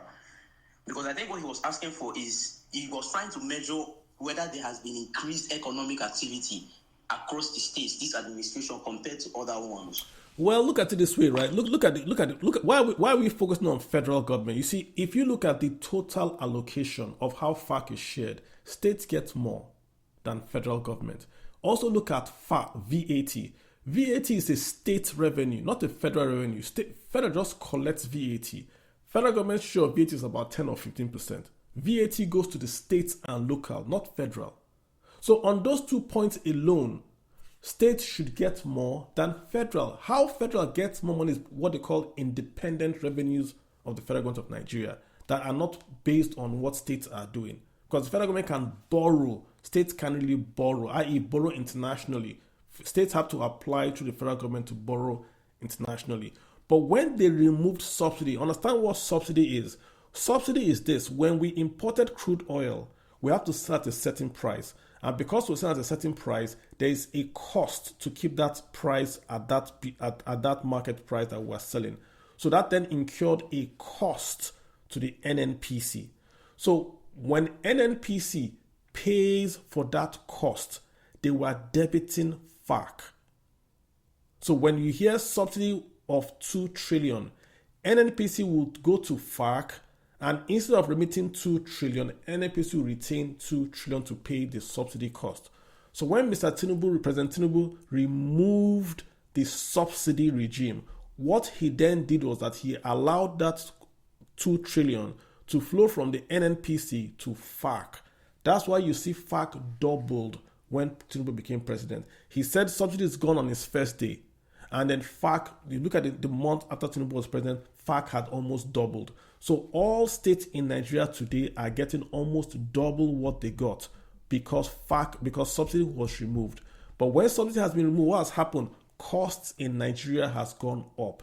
VAT, inflation has gone up. Food prices have gone up. So the states should have invested back into their states to reduce the cost of governance by building CNG buses, right? That was what we were told. But it was a mirage. You can't build CNG buses in 12 months. Now you are seeing bus parks all over the place. But we should have done that before we removed the subsidy. So that's the answer. FARC has gone up.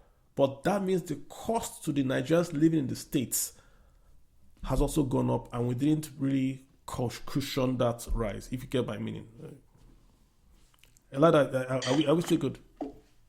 Yes, I'm still with you. I get what you mean. And I think I've understood everything you've said today about the administration and how the administration has been, will I even use the word, trying to paint a certain picture on paper and have a different reality. But still, we cannot deny that there has obviously been, in the last, since Tinubu came to now, there has been improved economic activity in the country. Name it for me. Name what has improved. Give it to me. Inflation has come down. Okay, let's talk about inflation. Okay. And thank you for bringing that up. Inflation has come down from about 30% to about 19%, correct? It has come down significantly, right? Yeah. Yes. Do you know why inflation was up in the first place? No. It went up because of food. In Nigeria, food is what drives inflation. So when we measure inflation, with something called the Consumer Price Index, CPI.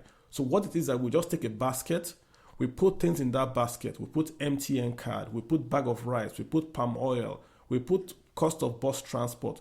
That basket is what we measure to get inflation. If that cost of that basket goes up, we say inflation has gone up. That basket in the past was made up of 51% food. 51% food. Why? Because the average Nigerian spends about 57% of his household income on food. So how did inflation come down? Let me tell you how. They went to that basket and they reduced the food in that basket from 51 to 40%. So even though the cost of things have gone up, because they have reduced the basket of the CPI from 51 to about 40%, the rise in inflation is not as serious as it was in the past years. That's what they did. That's why you see inflation coming down sharper, because even though food prices may go up, it will not be reflective. And again, not my opinion. Go to Nigerian Bureau of Statistics, go to the last inflation report they just did, go to page 10. You will see they stated there that the inflation has come down because of the change in the base year. They changed the base year and the methodology for measuring inflation. This is NBS. Also, the government has also imported a lot of food because, again, food drives inflation. So they imported food because of the insecurity, and that new food supply has also made cost of rice go. So if you look at a bag of rice today, it's about 54,000. It has come down. But that rice is imported.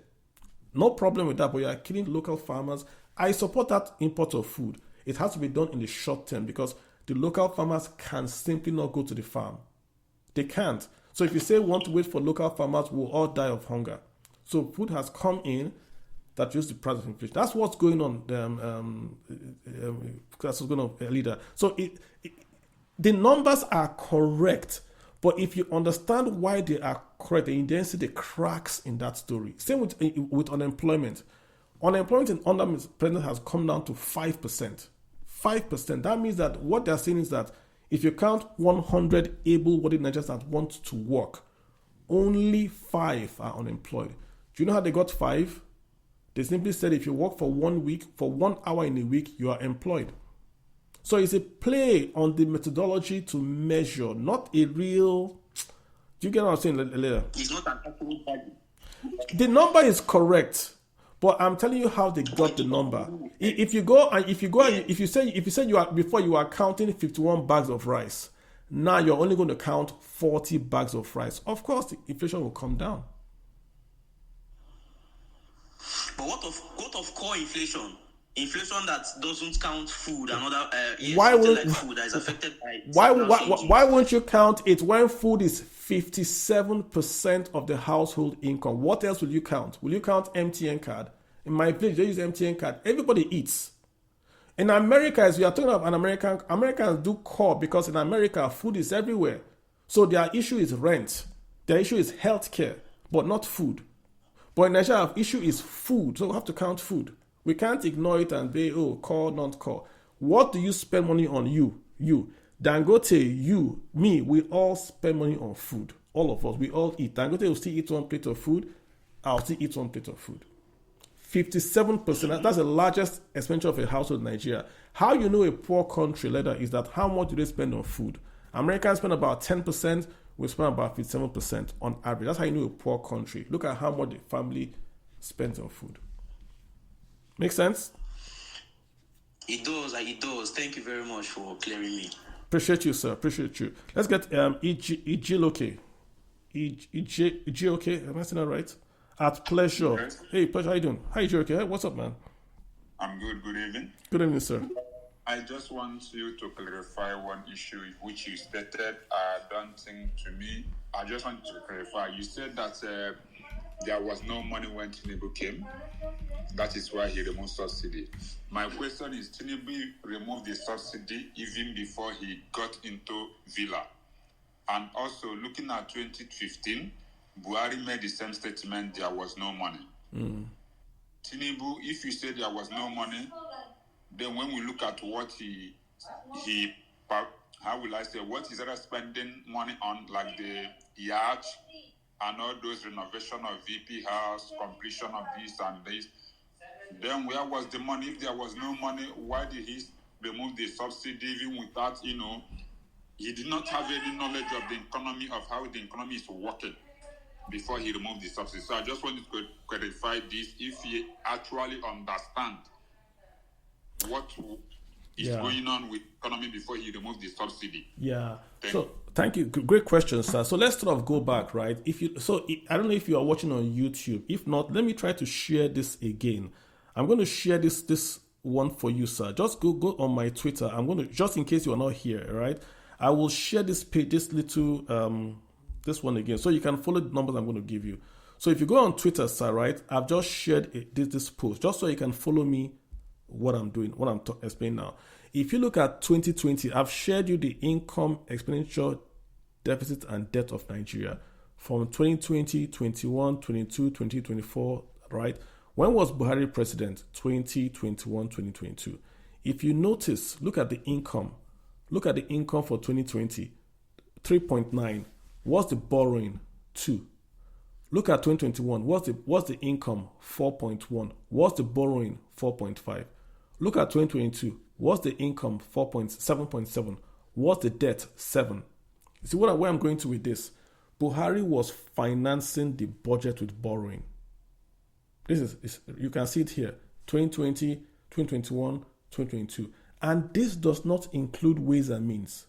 Buhari printed 22 trillion from ways and means. 22 trillion. This debt you are seeing here is just the one they got from federal government bonds and all that kind of stuff. The 22 trillion is not included here. So if you look at 2020, he got 3.9 trillion, he borrowed 2 trillion. 2021, he got 4.1 trillion in revenues, but he borrowed 4.5.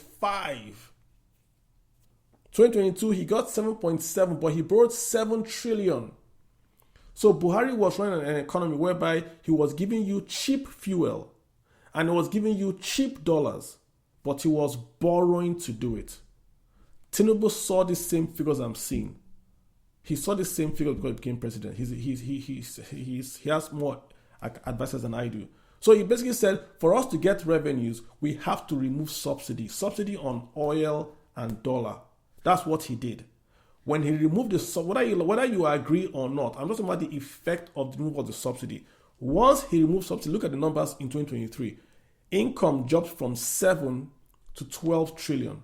The income jumped from 7 to 12 trillion. But look at borrowing, it fell to 6. Same thing in 2024, income now goes to 20 trillion. So when Tinubu removed the subsidy, he got more revenues. Fact. That's why your crude oil, your PMS price went up and your dollar went up. If you pull up any report, pull up any FAC report since Tinubu became president, you see a line there that shows foreign exchange differential. That became a huge revenue item for the states and the federal. Pull up anyone, you see exchange rate differential. That's because the subsidy was removed, dollar went up. So any income they earn in dollar, they convert to naira, they get income called income differential, exchange differential. So the fact is that the removal of subsidy was a revenue item and Tinubu got that revenue. How he spent that revenue is a different story entirely. But the point you're asking about, there was no revenue, no, that was factual. There was no money because at the stage that, you remember that the last week of Buhari's administration, the National Assembly had to pass a bond to add the 22 trillion that he had printed as a federal government security. The last week, because he was going to leave office, they had to add it in there. So that's what happened. Tinubu could not continue Ways and Means because they had already been, we were paying 1 trillion in 3 months to CBN for Ways and Means. 1 trillion in 3 months. So I hope I answered the question, Mr. Joke. Are we good? Yeah, we are good. Thank you. Fantastic, sir. Let's get Kilo. Kilo, hi. Yeah, good evening. Good evening, Carlo. Can you hear me? I can hear you, sir. Okay. So I'm very happy actually that I think you are gradually sort of coming to the position of that some of the decisions that were made, especially the more rash decisions, were not very good decisions. I mean, the rash decisions made by this administration were not necessarily good decisions and all of that. Because I'm hearing some things about when you were challenging the previous speaker about the economy improving and all of that. Because I remember like last year, I think I was on your space and I was challenging some of especially the subsidy removal policy that he brought in place, and you were a bit in favor of the government. But I think now, maybe because the reality is now setting much more now, so people cannot really deny what is going on. What I would say, I 100% agree with pretty much everything you said about the methodology, the fiddling with the methodology.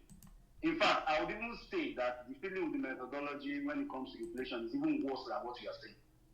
Because the typical Nigerian spends over 60% on food. You are much more, you are still giving it a bit lower figures. It's over 60% that is on food. So literally they cut the weighting of food by about 33% or 20 percentage points. Now, of course, that would affect the inflation numbers and everything. So that's part of the reason why inflation is trending lower now. On the employment thing, I think you're 100% right. I don't have anything to add about that. The methodology, the way they are calculating it doesn't make sense both in a developing economic scenario, in a developed economy scenario, or a middle-income country scenario. So it's just a way to sort of fiddle with the numbers, and people who don't understand how some of these economic figures are being computed would just run away and just say, oh, inflation is trending down, things are good, unemployment is 5%. But I ask people this question: if you want to know if unemployment is really low, one very interesting way you will know is, are you seeing wage pressures all across the economy? Because when unemployment is low, companies are fighting for the same workers, and it means that they'll be offering higher salaries. But if you're not seeing that in an economy, you already know that something is up with the numbers. So that is a way that you will know that the 5% number doesn't mean anything. In the grand scheme of it, it really doesn't mean anything. Now, I quickly want to add, I quickly want to correct something that you made about one comment that you made, and I think you made that mistake purposely to, how do I say it now, not to confuse people further about public finances. But I think you and I know that the government's finances isn't like a household. So yes, they said there is no money, but you also said ways and means, meaning that the government can print as much money as they can. Of course, everything has a limit, because inflation is always the limit to money printing, which is what happened during the Buhari situation. Buhari literally during COVID was just printing money, because at that point, in all fairness to the Buhari's government, they really had no choice. The revenues that they were getting were being gulped, like almost 100, in fact, over 100% of the revenues was being gulped by debt service. So they had to print money. But now the printing of the money that they did was excessive, and it wasn't used to create real goods and services. I think I said it in the previous phase before, that every government prints money. The US prints money, the China prints money, and everything. It is what it is being spent on. That is where the issue then comes up. So the thing is, when Tinubu said that they could not afford it, really, what he meant to say is that the money printing was already leading to inflation, and also political priorities were not, like his own political priorities wasn't about keeping subsidies. The thing is that if he wanted to keep subsidies, you could have kept subsidies and continue to be printing money. But of course, that would mean that inflation will be reaching possibly 35 to 40% as we are currently speaking. So that was an impact. And I'll have to say this: when it comes to a way in which you know that, and I disagree with so one of the previous people on this space, I was talking about how the economy has improved under Tinubu. No, it hasn't really. Maybe it has increased by maybe 0.5% increase in terms of the growth rate, but we are still continuing the malaise and the wrong-headedness in terms of policy making that they got from the terrible Buhari administration. For instance, for instance, you see the issue about, okay, we are driving tax revenue. Not stop you, but if you run also we can do a response. Just not stop you. Go ahead. Okay. So you see the whole drive about tax, and the whole drive about foreign investment. Yeah, we need foreign investment. We need to improve our tax to GDP ratio. But the tax that they're not talking about is the issue of investment. How do you drive domestic investment? Because for foreigners to really troop into the Nigerian economy, they need to see that a lot of Nigerians are actually making huge business decisions to improve or to expand their businesses. The government literally is silent on that. They're just going head first in let us get foreigners and everything.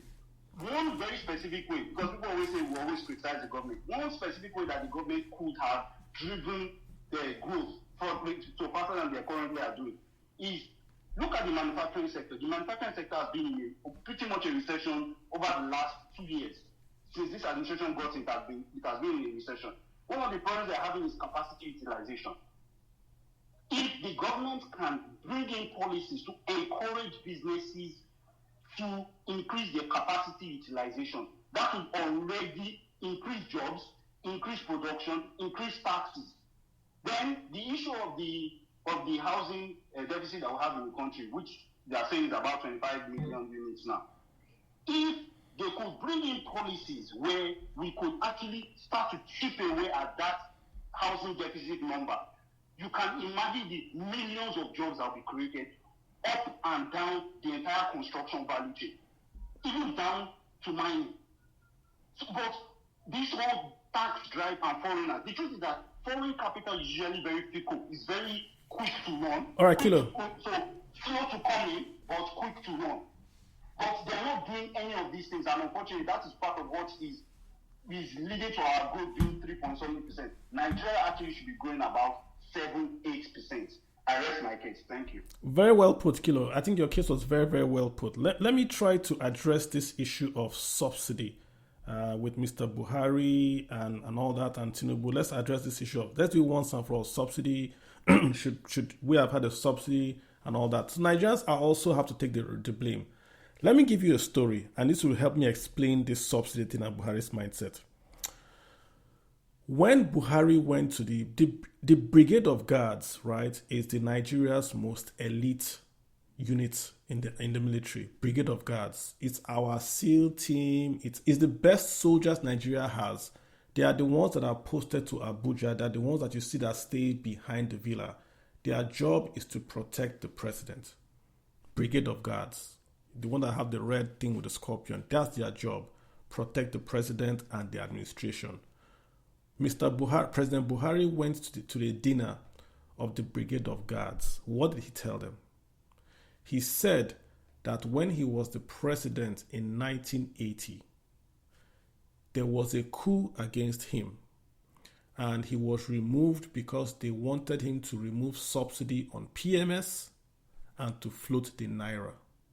Where did he say this? He said this at the Brigade of Guards dinner. Why was he saying it? He was telling the Brigade of Guards that I am going to remove subsidy, or I'm not going to remove subsidy, and I'm going to peg the Naira. Last time I did it, they did a coup against me. So now I'm telling you guys, so you guys will be aware. So if anybody is saying remove subsidy, don't remove subsidy, that's a national security threat to me, General President Buhari. In that audience, I think the CBN governor was there that night. But even if he wasn't there, if you're the CBN governor and you hear the president that was removed via coup, a military man, tell the Brigade of Guards that if you touch subsidy on PMS and subsidy on dollar, it is akin to him as if you are also planning a coup. You know, you get where I'm coming from. That's his mindset. So based on that, Buhari kept the peg on the subsidy on PMS and the subsidy on dollar. This was his biggest economic mistake. You know, I'm very, very hard on President Buhari, very, very hard on him.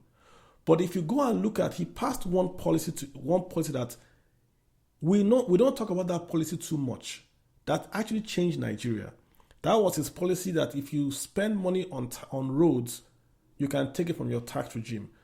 I see the Tinubu admin celebrating the road that was built in Bonny. That was under Buhari. That road could only have been built because President Buhari told LLNG that they could not pay taxes but take the money and build that road. But Buhari's presidency was damaged by the fuel subsidy and the subsidy on the dollar. Because what happens that any revenue he made, he had to use it to subsidize PMS imports. Look at the numbers, they are still up. 2021, Buhari made 3.9 trillion. he had to borrow 2 trillion. 2021, Buhari made 4.1 trillion revenue. He had to borrow 4.5. So Buhari was borrowing more than what he was making. Look at the revenue. 2022, he made 7.7, he had to borrow 7.06, minus the ways and means.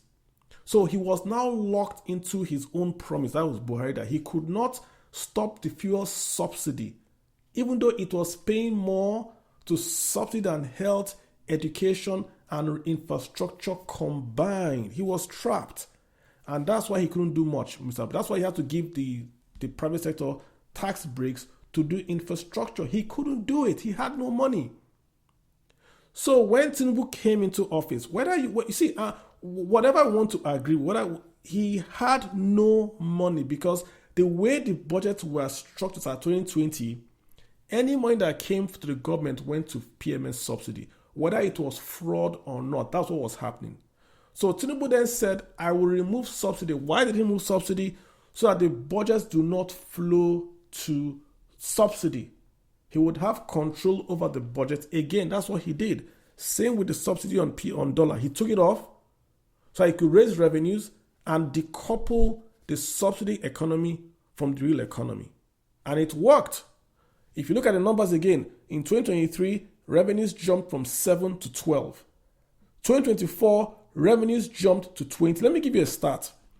The revenue that Nigeria earned in 2024 is more than the revenue Nigeria earned in 2020, 2021, and 2022 combined. If you put together 2020, 21, 22 combined, it's not up to revenue Nigeria earned in 2024. Why? Because the subsidy was removed. Why did Mr. Buhari put the subsidy? Because Nigerians wanted a subsidy. So, yes, they attacked Buhari, but we told him to do it. Even today, I hear people say they want the subsidy back. Yeah, I hear people say they want the subsidy back because people don't understand that the subsidy is a debit on FAC. There is no subsidy today. FAC has increased, but your costs have gone up. If you bring back subsidy, PMS price will go down, FAC will go down, your cost will go down. You choose your poison. There is no free lunch. So when you hear me saying I support the removal of subsidy, it's because on an economic level, the subsidies were distorting the economy. How can you make 4 trillion in 2021 and borrow 4.5 trillion? Where did the income go to in 4.1? It went to subsidy. That's why we had to borrow 4.5. You can't run an economy like this, Kilo. You can't run an economy or a government or a household where you earn 10 naira and then borrow 10 naira to eat. It doesn't make any sense. So the subsidy had to go.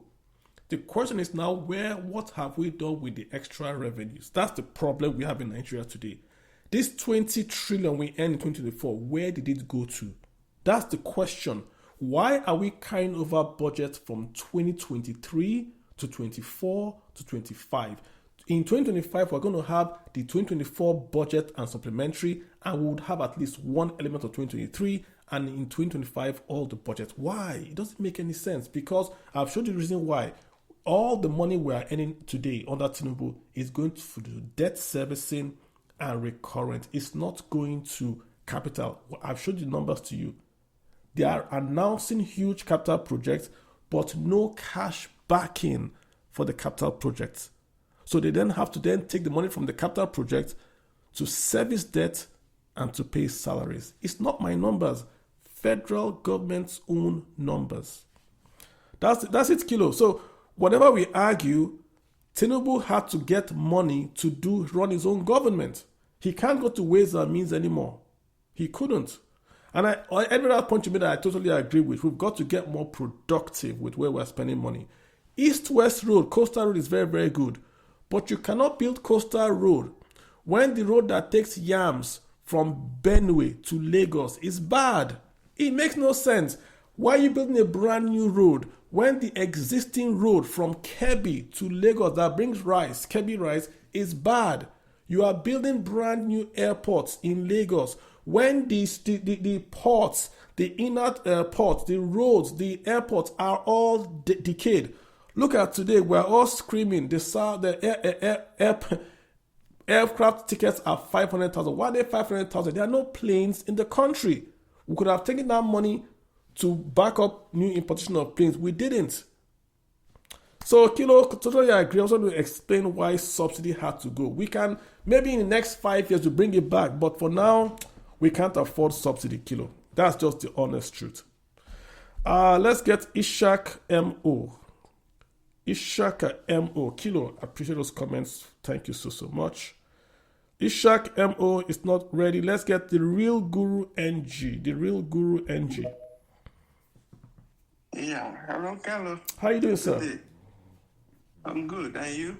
I'm doing very well. Watching football and also on space. How can I go wrong? Thank God, Chelsea won this weekend. All right, what I want to say is we are asking about the money as if we don't know where the money Where is is it? going. Tell me where the money is. This money is being embezzled. There's a reason Do you why do you have this any government proof? is- Do you have any proof? Let me.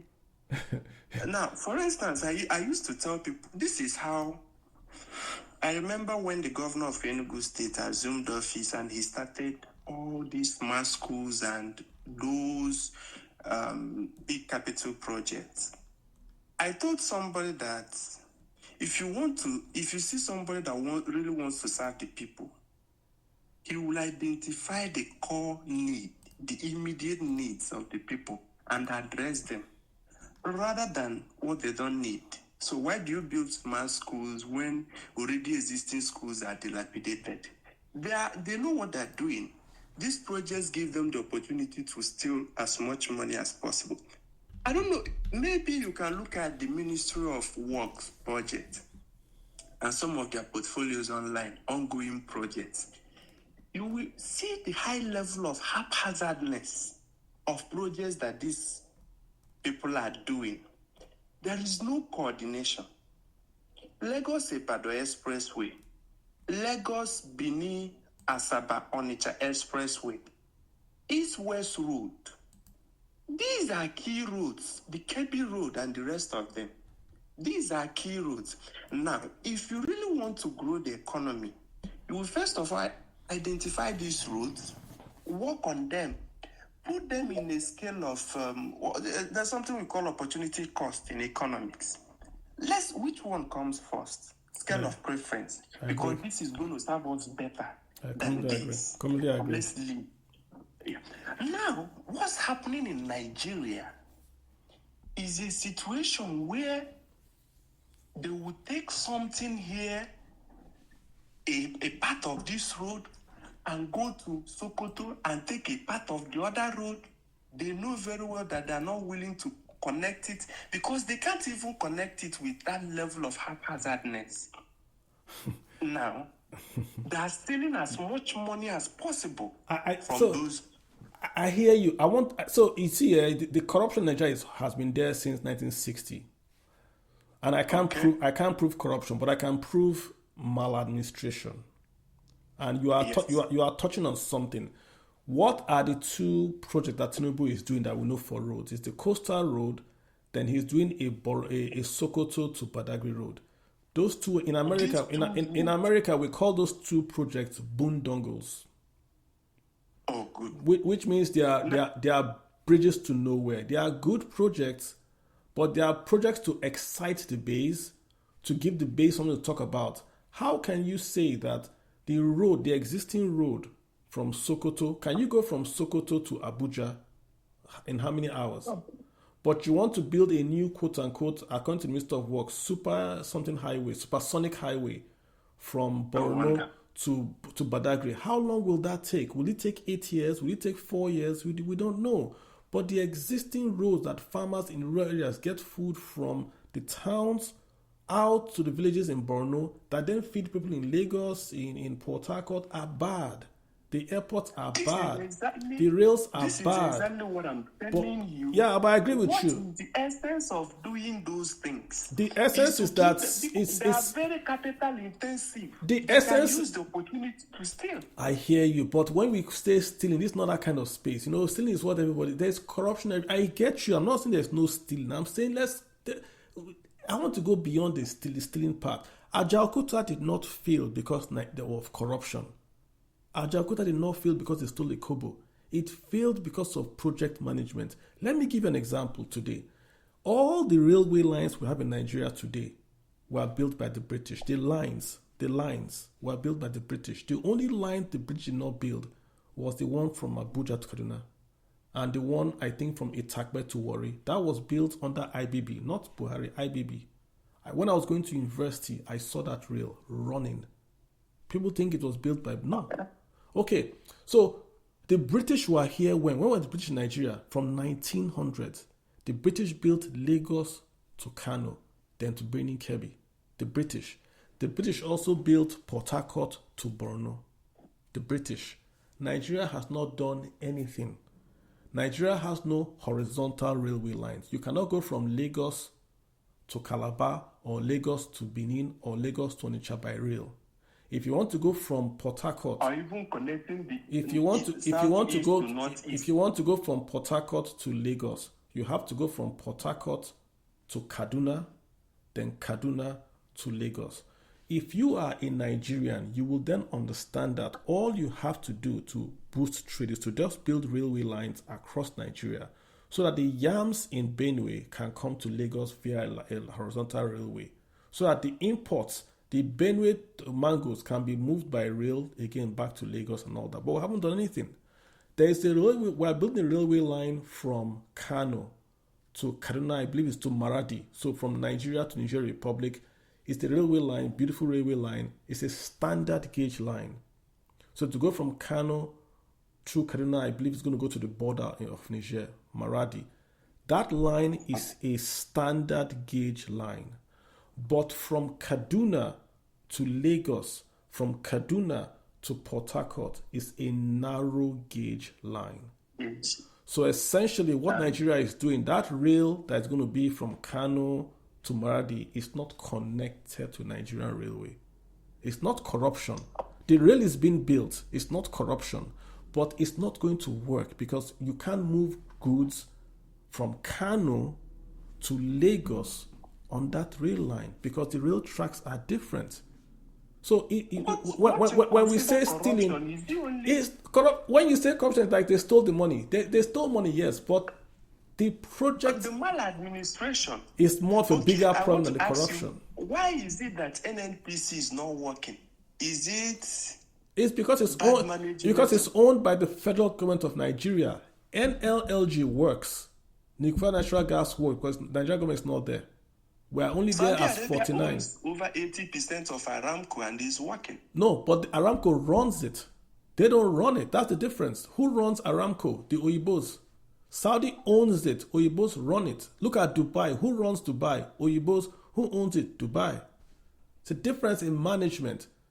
If you take NNPC today and you give it to BP, their profit will double.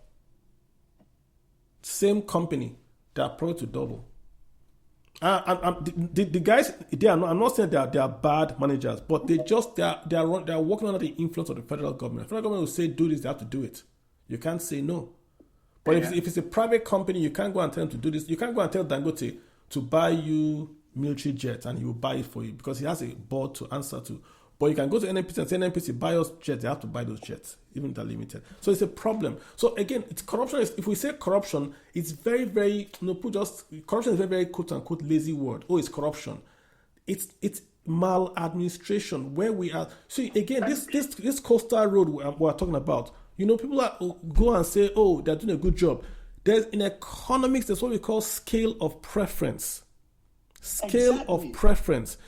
If the roads today are not good, you cannot take a trailer of banana from Abeokuta and come to, say, Benin without paying bribes, without paying this. There's no rail. Why not take this 1 trillion or so and invest in the existing roads, in the existing airports, build a new railway? We've built a rail from Lagos to Ibadan. We stopped. The standard gauge goes from Lagos to Ibadan. They've stopped. The rains in last year in Niger washed away the tracks in Mokwa. Have they fixed them?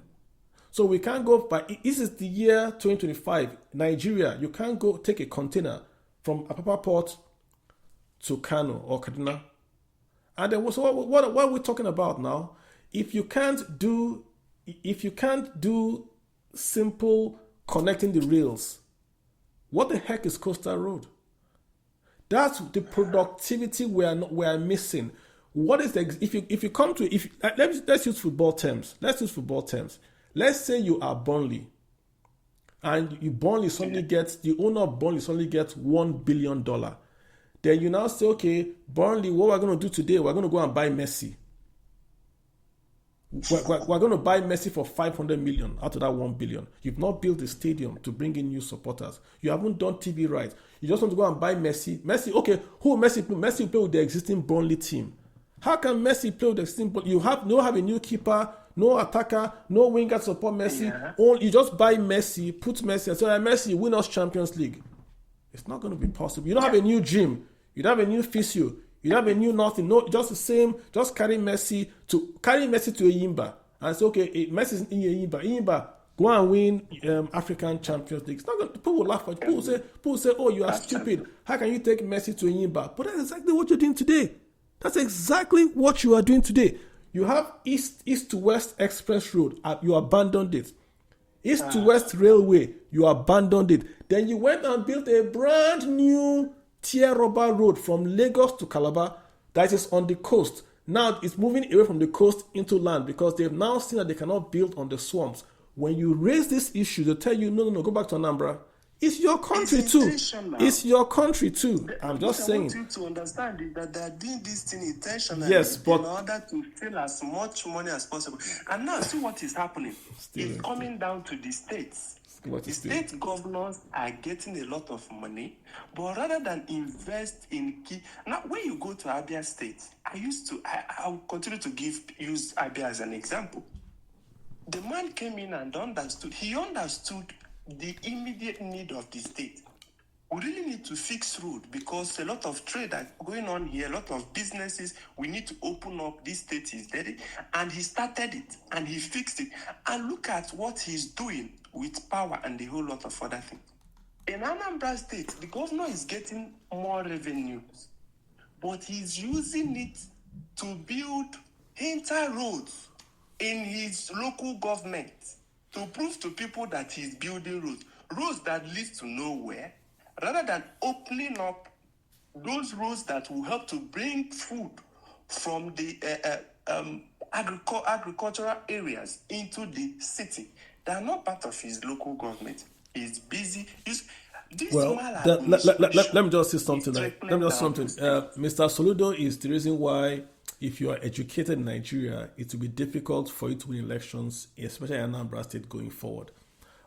When he was running for the governorship of, when I was running for the governorship of Anambra State, I was his big supporter. I pushed him. I'm not from Anambra State. I pushed him. Because I was like, this is a man that wrote the economic plan for Nigeria. He wrote needs. No, I don't know why people believe. Hold on. He wrote needs. He also wrote seeds. He wrote the economic plan for Nigeria under Obasanjo. Under him, the Nigerian GDP was growing at record numbers. He was a CBN governor, very, very smart guy. So I believe that if he gets into office, he will simply turn Anambra to China, which was his words. He would turn Anambra to China. He got into Anambra. I'm seeing thugs acting as policemen. I'm seeing very, very low quality infrastructure. When he was the governor, when he became governor, there's an airport already in Enugu, in Anambra. It's now been built. Yes. Peter Obi saved money. Obi had not built the airport. He's now the governor. He has focused more on building the state house than building up that airport to get in there. What's the point of knowing President Tinubu if you can't get that airport named International Airport? The largest diaspora, traders, not diaspora, trader diaspora in Nigeria is Anambra. Anambra has Onitsha. Anambra has Nnewi. There's a report I saw in a magazine, foreign magazine, that said the largest concentration of millionaires in Africa is in Nnewi. So clearly, you already have an international airport. You have them in China. Simply connect these things now and then open up that state to trade.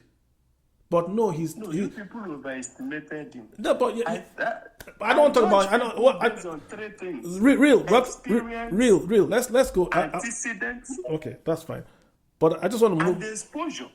This man came out from CBN. He did not head any meaningful international finance organization again. I still believe that all those things we praise him for in Obasanjo's administration were because of that government's fiscal policies that worked. He was doing nothing at CBN. Okojiwala did a fine job. Sorry, they are correcting me that he said I was going to make it Dubai, China. Dubai, Taiwan, not China. Sorry. Dubai, Taiwan. Sorry. Yeah.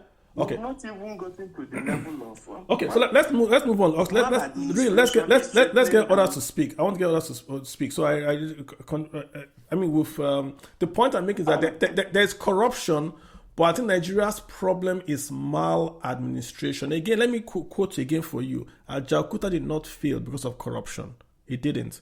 Ajaokuta was. Let me give you a strange stat. Ajaokuta was making steel without a steel furnace. Ask an engineer what I just said. Ajaokuta was making steel, did not have a steel furnace. Why?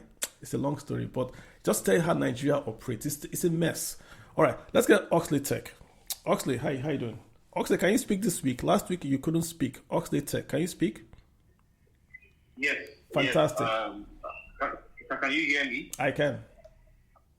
Okay, thank you very much, Carlos. Really appreciate it. Okay, so what I would like to add, everybody has spoken well, but what I would like to add is, the way you say, I see the way you painted the picture of, the inflation. Somebody came here and said inflation came down from 34% to, I think it's about 19% or now, so, right? I think it's just Nigeria is just a big lie.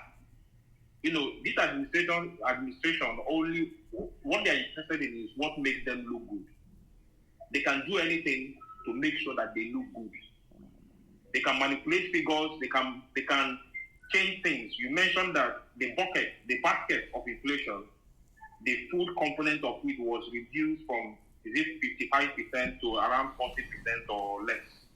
The food component of it. So it's just to tweak, they are not interested in changing the narrative, changing the realities of people, but just to play around with things so that it brings them, at the end of that playing around, it makes them look good.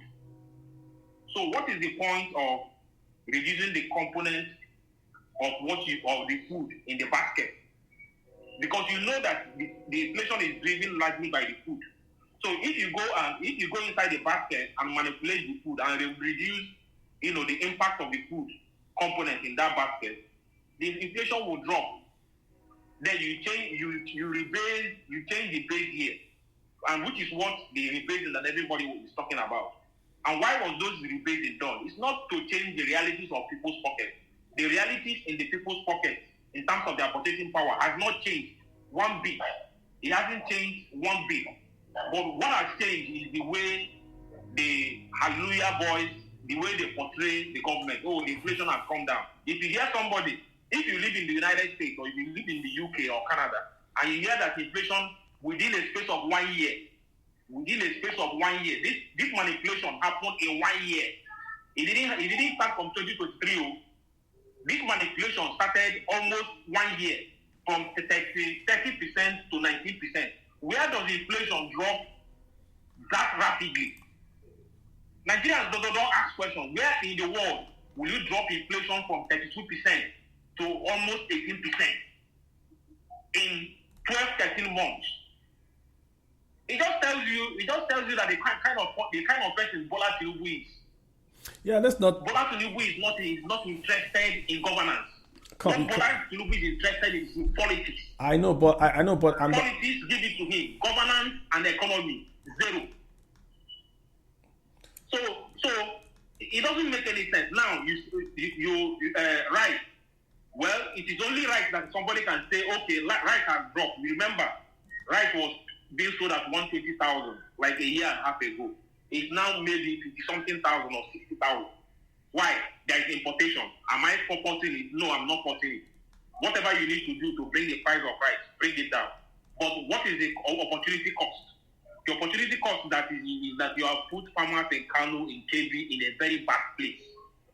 We have a rice plant in Lagos that is run by Wakot, a conglomerate. Now, what is the point that somebody will stay in KB, grow rice, after growing it, his net cost per bag is more than what the rice is sold in the market, because you did an importation and you brought down the rice to 55,000 or 60,000. What is the landing cost? What is the cost of a paddy, or the cost to the farmers in Kebbi, in Kano, in Jigawa? What is the cost of rice? Not the selling price, though.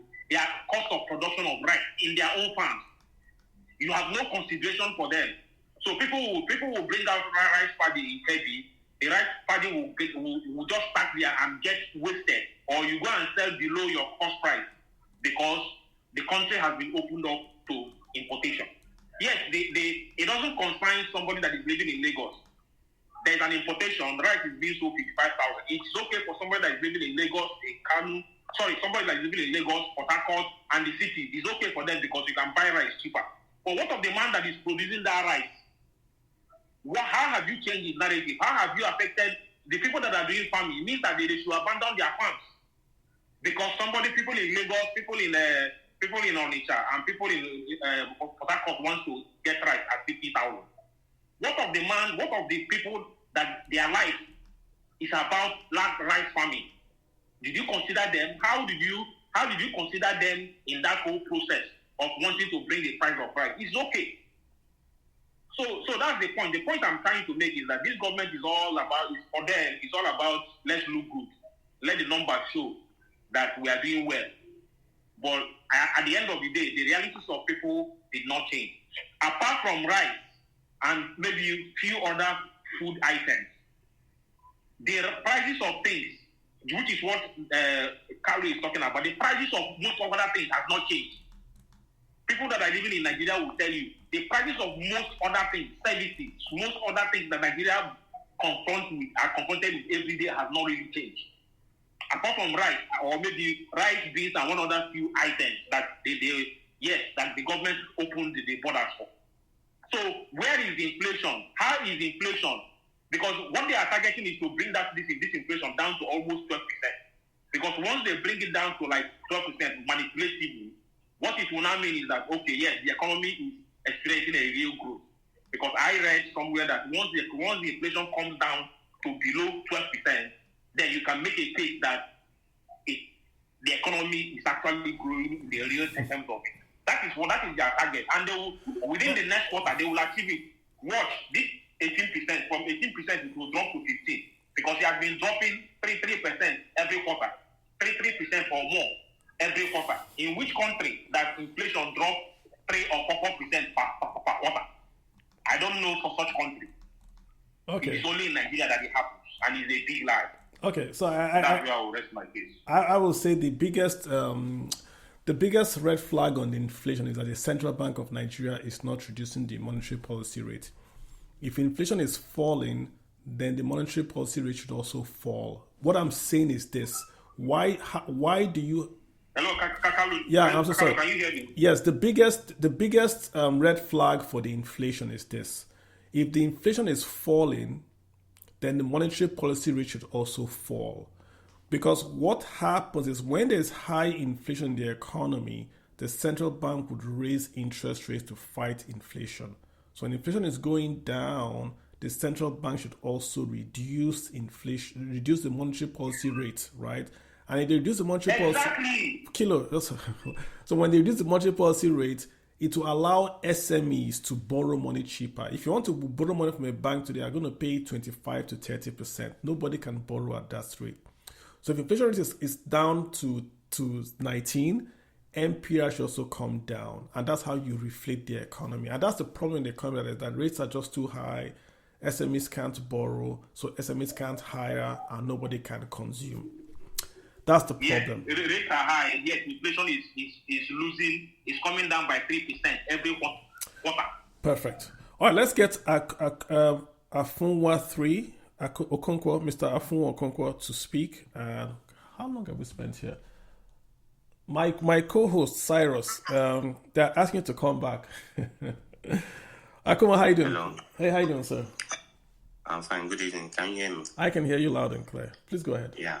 So I just want to get your thoughts on some of the few questions I would like to ask.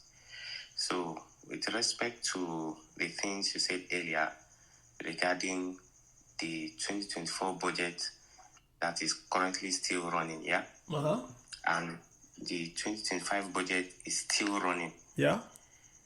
Yeah, and now we are going into 2026. Yeah. And from Tinubu's antecedent and the way his teams works, it is highly unlikely to be able to get a good part of that job done.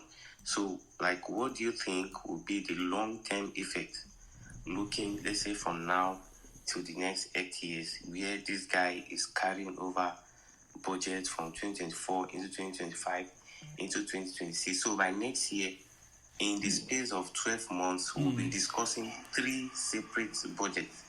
So, like, what would you say would be the long-term effect economically of? You know what, Afam, you know what? I don't think Nigerians care if it's kind of a 25 budget. Nigerians don't care. What Nigerians want is to actually do the work in the budget. So if we had 100 budgets, but we were seeing roads, we were seeing rails, we were seeing incomes going up, people wouldn't care. The reason why we are focusing on, and I've just shared the slide. So in 2024, we had 3 budgets. 2025, we have 3 budgets.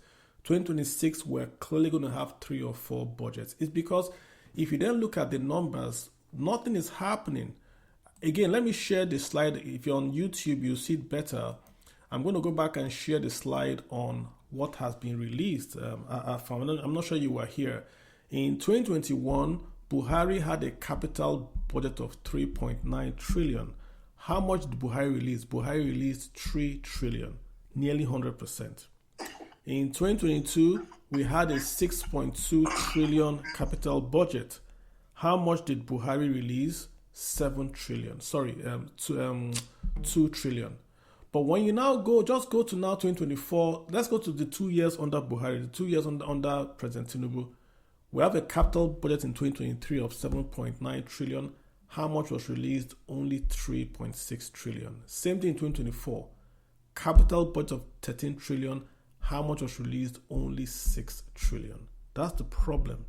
That we are announcing huge budgets on the press, but the actual cash we are releasing is very, very little.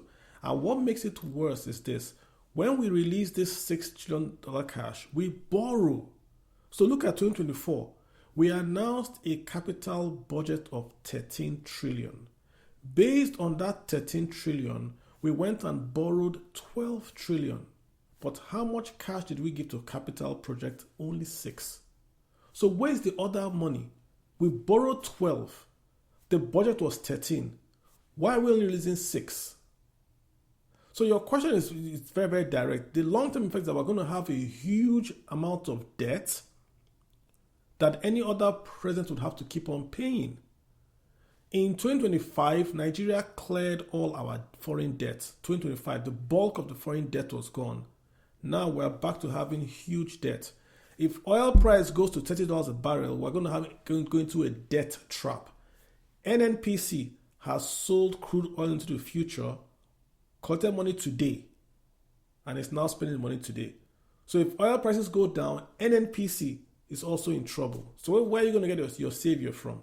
That's the answer to your question, Akunfa, that we've borrowed a lot of money, and that money is going to create a debt trap for us down the road because we're not investing that borrowed money in infrastructure.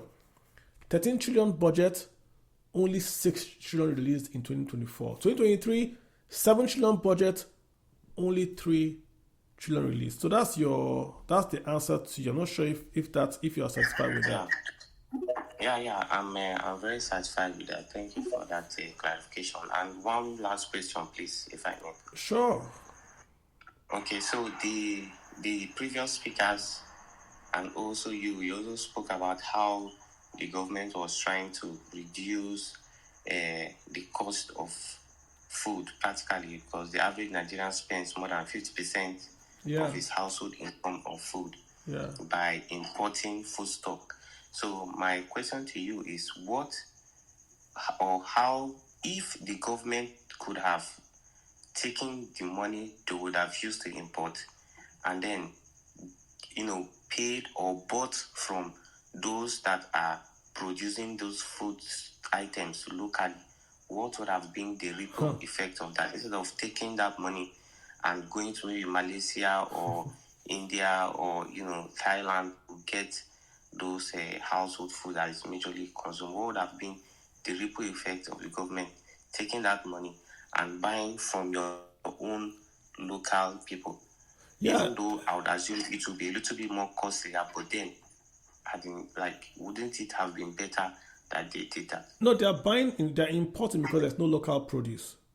They are importing because there's no local produce. There's no, where do you make rice in Nigeria? Abakaliki, Kebbi, and the north. What's happening in the north today? Insecurity. So local output has fallen. That's why we're importing rice. Didn't you see the ship that came with wheat? The US ship that came with wheat, massive ship came with wheat. Yeah. So that wheat is your Indomie, that's your agege bread and all that. We don't make wheat in Nigeria. We're making less than 2% of our total needs of wheat in Nigeria.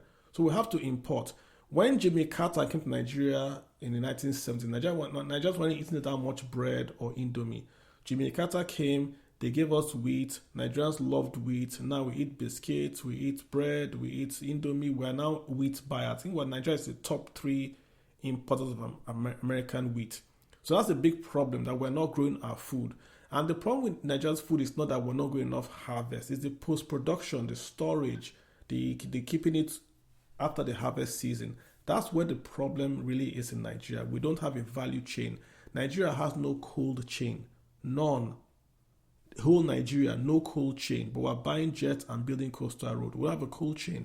So that's in America, you see Donald Trump is giving farmers money that do soybeans. What's that money for? They will buy in America, they buy food, they dump it in the sea. They buy food from the farmers and they will dump it in the sea because they want to keep the farmers a subsidy so that the farmers can, it's their economy. Everybody does it. If they buy food from the farmers, they dump in the sea. You're going to ask, why don't they give it to Africa? They give it to Africa, that means you won't buy food from them again. So they want to make it buy from them so that they won't give it to you for free. But if the best way, like you said, Sai, was to have taken that money and bought the food locally, but there's no local food.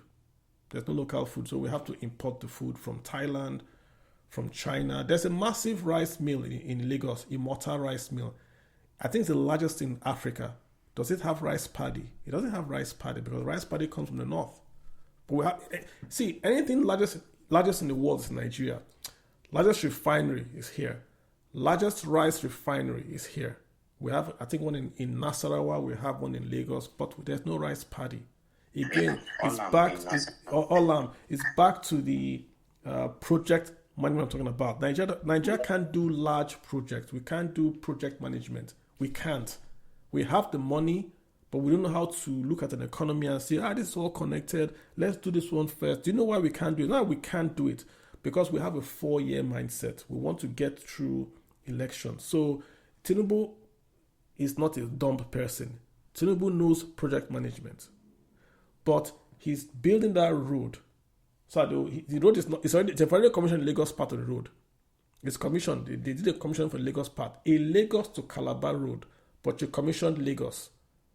It's like you have a league game, then Arsenal wins their first game, then Arsenal gives themselves a cup that they've won their first game in a league that is still ongoing. But why is he doing it? Because of politics, elections. He has to show work done. But when you go to China, because they have a 10-year plan and there's no elections for 10 years, they can take their time and build out a road, build out a port, build belt and link, or what they call it, because they know they're going to be there for the next 10 years. What's happening to America is something to Nigeria. We don't agree. It's politics. So American infrastructure is horrible. Because once you start doing anything, somebody will come and win elections, cancel everything. Trump has cancelled Biden's infrastructure projects, green energy projects. He's cancelled it. That's what's happening in Nigeria. Everybody's 4 years, 4 years, 4 years. Nobody wants to do a 16-year project, because when Goodluck did railway from Abuja to Kaduna, APC said they did it.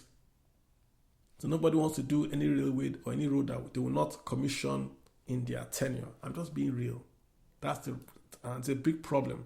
But if we're able to sit down and say, whether you are in APC, you are in Labour, you are in PDP, you are in Accord, whatever party you are in, APGA, we all want roads and rails. Okay, let's have a 10-year or 25-year plan that will say we're going to build this road, and whoever is in office must build that road. That's what we need in Nigeria. Have the plan, have everybody sign off. This coastal road, for instance, Tinubu can say, okay, everybody should come in, and we're going to commit and we're going to fund this road. But because there's so much opaqueness about this road, where's the money coming from?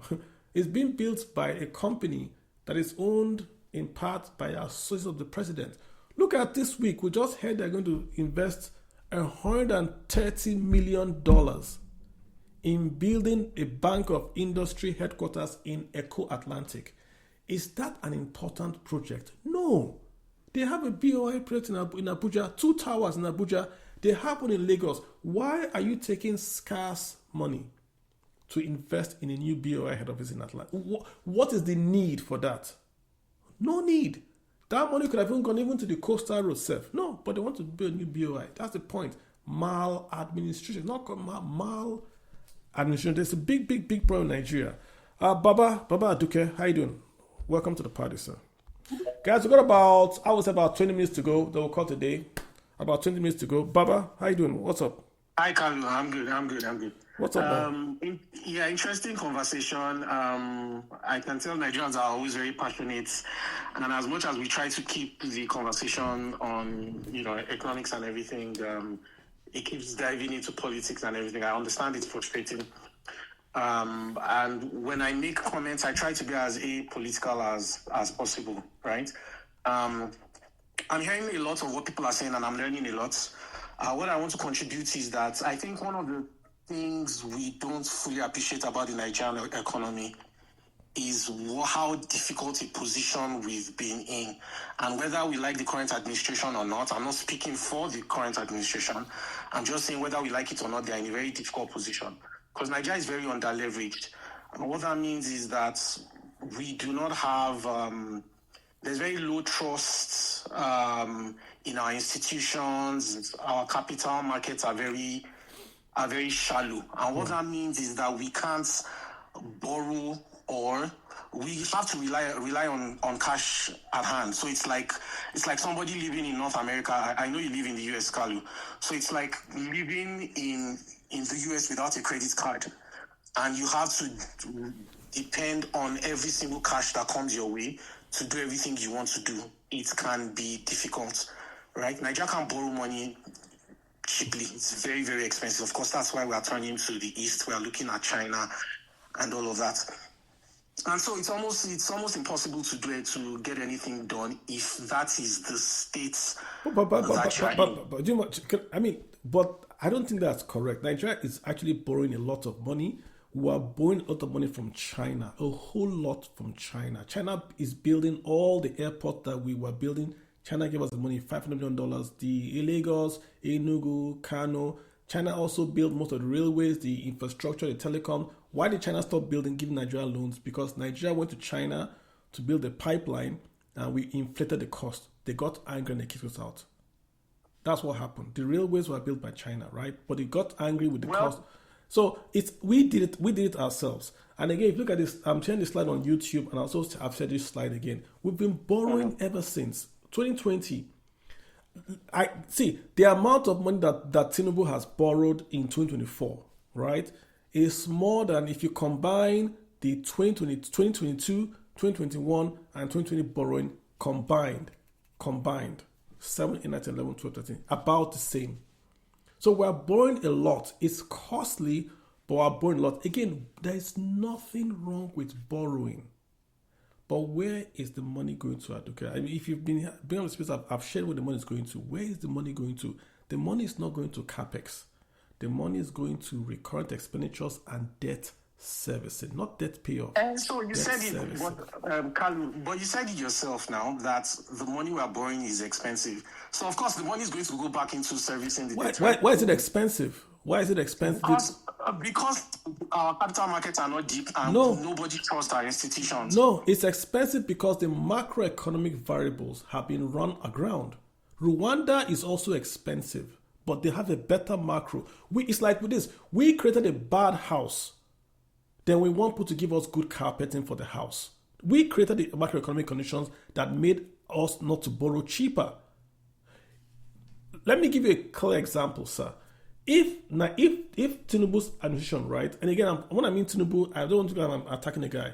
If in 2024, Tinubu basically said we're going to freeze spending, like how Americans we're going to freeze spending in 2024 at the same level of 2023, Nigeria will not have any deficit today. None. Zero.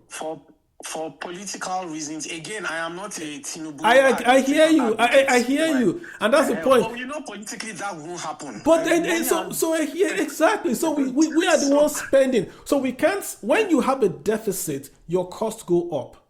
If we froze spending at 2023 levels, then the total income, because in 2023 the spending was 23 trillion. Yeah. It's on YouTube. 2023 spending was 23 trillion. In 2024 we got income of 20 trillion. So a deficit of just maybe 3 trillion. Do you know how much you spent in 2024? Do you know how much you spent? 34 trillion. So when Tinubu took over from Buhari was giving him only 7 trillion in revenues. Only 7 trillion. Mr. Tinubu took that revenue from 7 to 12. But Buhari also gave Tinubu a borrowing level of 6.9 trillion. Tinubu took that 6 trillion borrowing to 23 trillion. You don't think that's because of so isn't it just because the currency got devalued? But he got revenues. The devaluation was a revenue. If you look at the FARC receipts, there's a line there for Naira revaluation income. It's a income to FARC. When Tinubu devalued the Naira, he got income, not the cost. Not the cost. Pick up any FARC. Went from 2023. Pick up any FARC. You will see there revaluation surplus. It's right there. Again, he got money from fuel subsidy removal. So the case where I'm focused on Mr. Tinubu is this: he got money from the removal of subsidy. He got money from devaluation of Naira. Then he's borrowing more and he's spending more. So all he had to do was to remove subsidy and spend more, right? But then he's borrowing more. It's that borrowing that is the problem, because he already has the revenue. Remember, let's go to 2022. What did Buhari give Tinubu? Buhari gave Tinubu 7.7 trillion revenue. 7.7 trillion revenue. In 2024, Tinubu has taken 7 trillion revenues to 20 trillion revenues. 7 to 20 revenue. What spending did Buhari give Tinubu? 6.9 trillion. 6.9 trillion 2022. What is Tinubu spending today? 34 trillion. 34. Why is he spending so much? Because he has lots of boondoggle projects he's doing. He had no business doing he should have done Coastal Road. He should have done. So what you have done Coastal Road? You should have done the Lagos Coastal Road from Lagos to border of Lagos. Call it quits. And so this is what we're doing. We're going to make, because Lagos is the commercial capital, we need a new road to open up the access to link to the port. Do it there. It will have cost him half the amount. There is no point to deceive now. See, when I say these things, people say I'm being mean. That road cannot go from Lagos to Calabar without having a world-class construction company and at the minimum 5 billion United States dollars. You are building bridges. This is not Kota. You can't pour concrete on iron rod. You are building a bridge from Lagos border to Calabar bridge. That's why East-West Road has not been done. There's an existing East-West Road, sir. It's abandoned. Then Tinubu now goes and says, I'm going to build a new one. Trust me. We all know. So, but when you point this out, people say, go back to Anambra. So the problem with Mr. Tinubu is not that he's making record revenues. He was giving 7 trillion in 2022. He's now making 20 trillion. The problem is that he's also spending and he's also borrowing. Buhari gave him 6 trillion spending. He's spending 34, 6 to 34. Buhari gave him 7 trillion debt. He's borrowing at 12. And again, we have no numbers for 2025, Adeku. None. Wahala day. I hear you. Do we have a quick question? Do we have an official, do we know the official justification for the coastal road? It is on a project basis, it makes sense because that's going to be the place where you have less development. So you can then link the west to the east, oil, goods coming along, and then you link it also to rail. So it makes perfect sense on an economic level. The problem is that better soup now money kill them. We don't have the money for it. We don't have the money to do what we should have done is what they said. Tinubu said the road is going to be built on a PPP level. If we do it on a PPP level, it makes sense. So go to the states and tell the state, this is your portion. I'll build it. How are we going to get the money? You can borrow money, we'll give you sovereign guarantee, or you can keep your revenues, or look for a way for the states to attract investors. So Anambra will build its own. Edo will build its own. Build it all with a sovereign federal guarantee with foreign partners. If you bring China to that road, they can do it for you, pay them in oil or pay them in cassava. Listen, China wanted $1 billion worth of cassava from Nigeria. Nigeria couldn't supply cassava. They want not just oil, they want cassava, they want sorghum, they want soybeans. Tell China, we're going to give you, I'll get into trouble, we're going to give you half of Niger State to farm and take. In return, build us the road from Lagos to Calabar. Chad went to Angola, and they paid Angola with, They paid Angola with cattle. I think Angola gave them oil. They gave Angola cattle and got oil from Angola. So it's not, you can go, China wants food. We have Niger State, lots of land in Niger State, lots of land in all this China, we're going to give you 100 million hectares.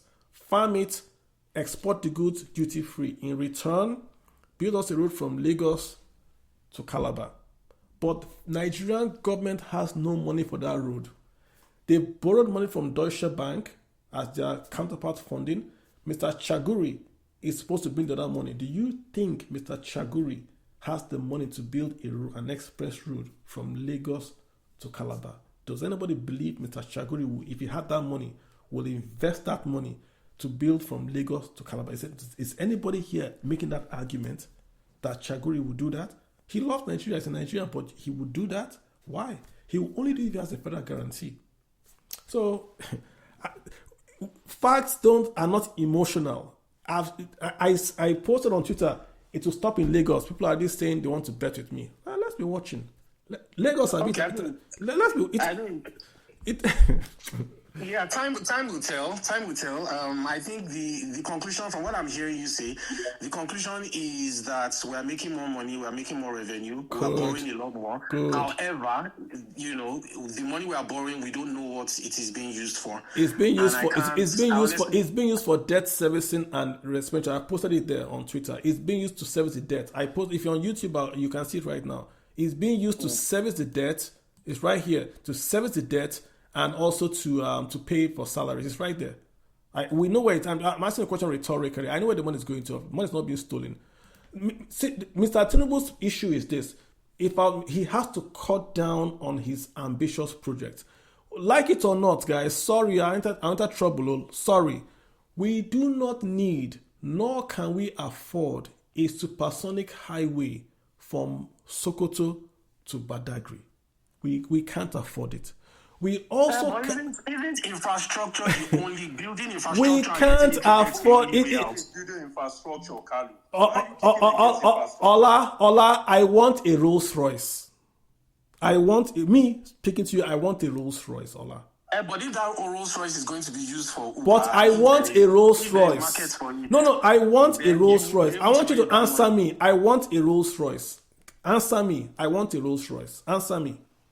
Answer me now. You can't afford the Rolls Royce. Why? What is infrastructure? Ayua, as Chief Subdaria will say, Ayua. You're saying you can't do something called, guys. There is no problem. You're saying that the coastal road, you are just hammering on the coastal road.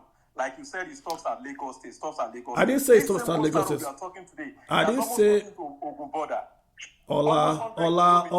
75 kilometers. Ola, this is not a space for this. Why are you So, hammering like it stops at Lagos? Ola, It stops at Lagos. all this We one you are talking talking about is. infrastructure. If I These meet him people now, think you that say, let me let him talk. infrastructure. I'll let I see him road talk. projects everywhere. These projects, do you think it's goals that are building them? They employ people, they pay them. These people go back home to spend money in the society and keep boosting the economy to feed their families, to pay school fees. And we are hammering on this coastal road. We would rather want them to borrow money and just embezzle the money like the last PDP 16 years have been doing. And you keep going back and forth about the coastal road, like we can't see what is being done. Like it's not Nigerians living on this coastal stretch that we're talking about. Or like we are building coastal in a foreign country.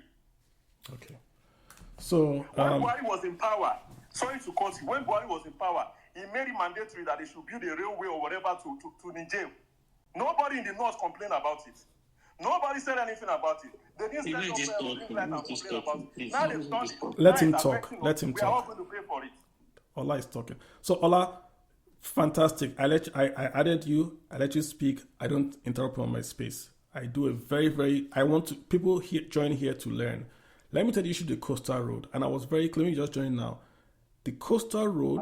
Sorry to cut you, Kanu. I've been here from the start, so I apologize. And I said again, you remember, I said the coastal road in terms of economics, I said it here, will double or triple the GDP of Nigeria. I said it here. I said on an economic level, there is no problem with the road. The problem is this. I'm even emphasizing this point to you. We cannot afford it, number one. Number two, there's an existing east to west road abandoned. There's an existing east to west railway abandoned. Now we're doing a brand new road. It has stopped at the border. Ogun is still land. Once it crosses the Ogun place that has swamps, then what? Then what? Will you lay the concrete on the road as we're doing in Lagos State? Is that what you would do? If you are entering Lagos from Ogun State, there's a long bridge. You enter Ogun State Lagos Bridge. That's what we're going to build from that place in Ogun to Calabar. Bridges. That's why the Eastern has not been built, Ola. This is not argument. Don't make it as I'm not arguing. I'm not saying the road is. I'm saying you can't afford it. I've given you numbers. Yeah, can I speak? I've given you numbers, Ola. I've given you numbers.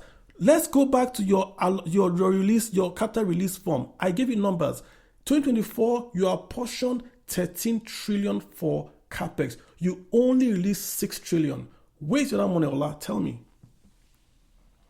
Kalu, we can go back and forth. Let's stop this back and forth, please. You just said something yourself now. Let's assume that road stops at Ogun State border.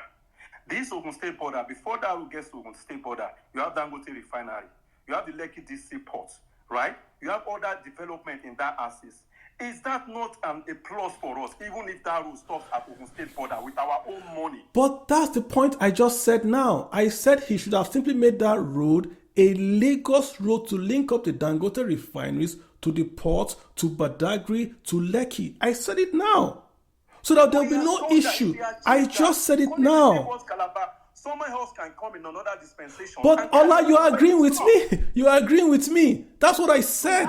Why are you saying like you're forcing it that you use our money to do coastal road? Ola, it's recorded now. We can play the recording back. I said it right now that what Mr. Tinubu should have done was to have built a Lagos coastal road. I said it here on this space. And I said the issue that if you want to build to Calabar, you can't afford it. That's why I said Mr. Chagori will not bring out money to build the road to Calabar. I said it here, sir. Sorry to cut in for the last time, so that I can just let the thing continue. I think what I will do personally is reach out to a few people I know within government. If anybody else has contacts within government, I'm sure they have at least a plan that has been documented and articulated. What plan? How do they plan to build this coastal road. Let's hear from them. Let's see What are you saying? It's already out. They've given us a plan already now. So these numbers are from them. The coastal is a PPP project. It's PPP. Yeah. Federal government would give Shaguri a bit of the money. Mr. Shaguri will now get the other monies and build the road. The point I'm making, federal government has gotten money from Deutsche Bank.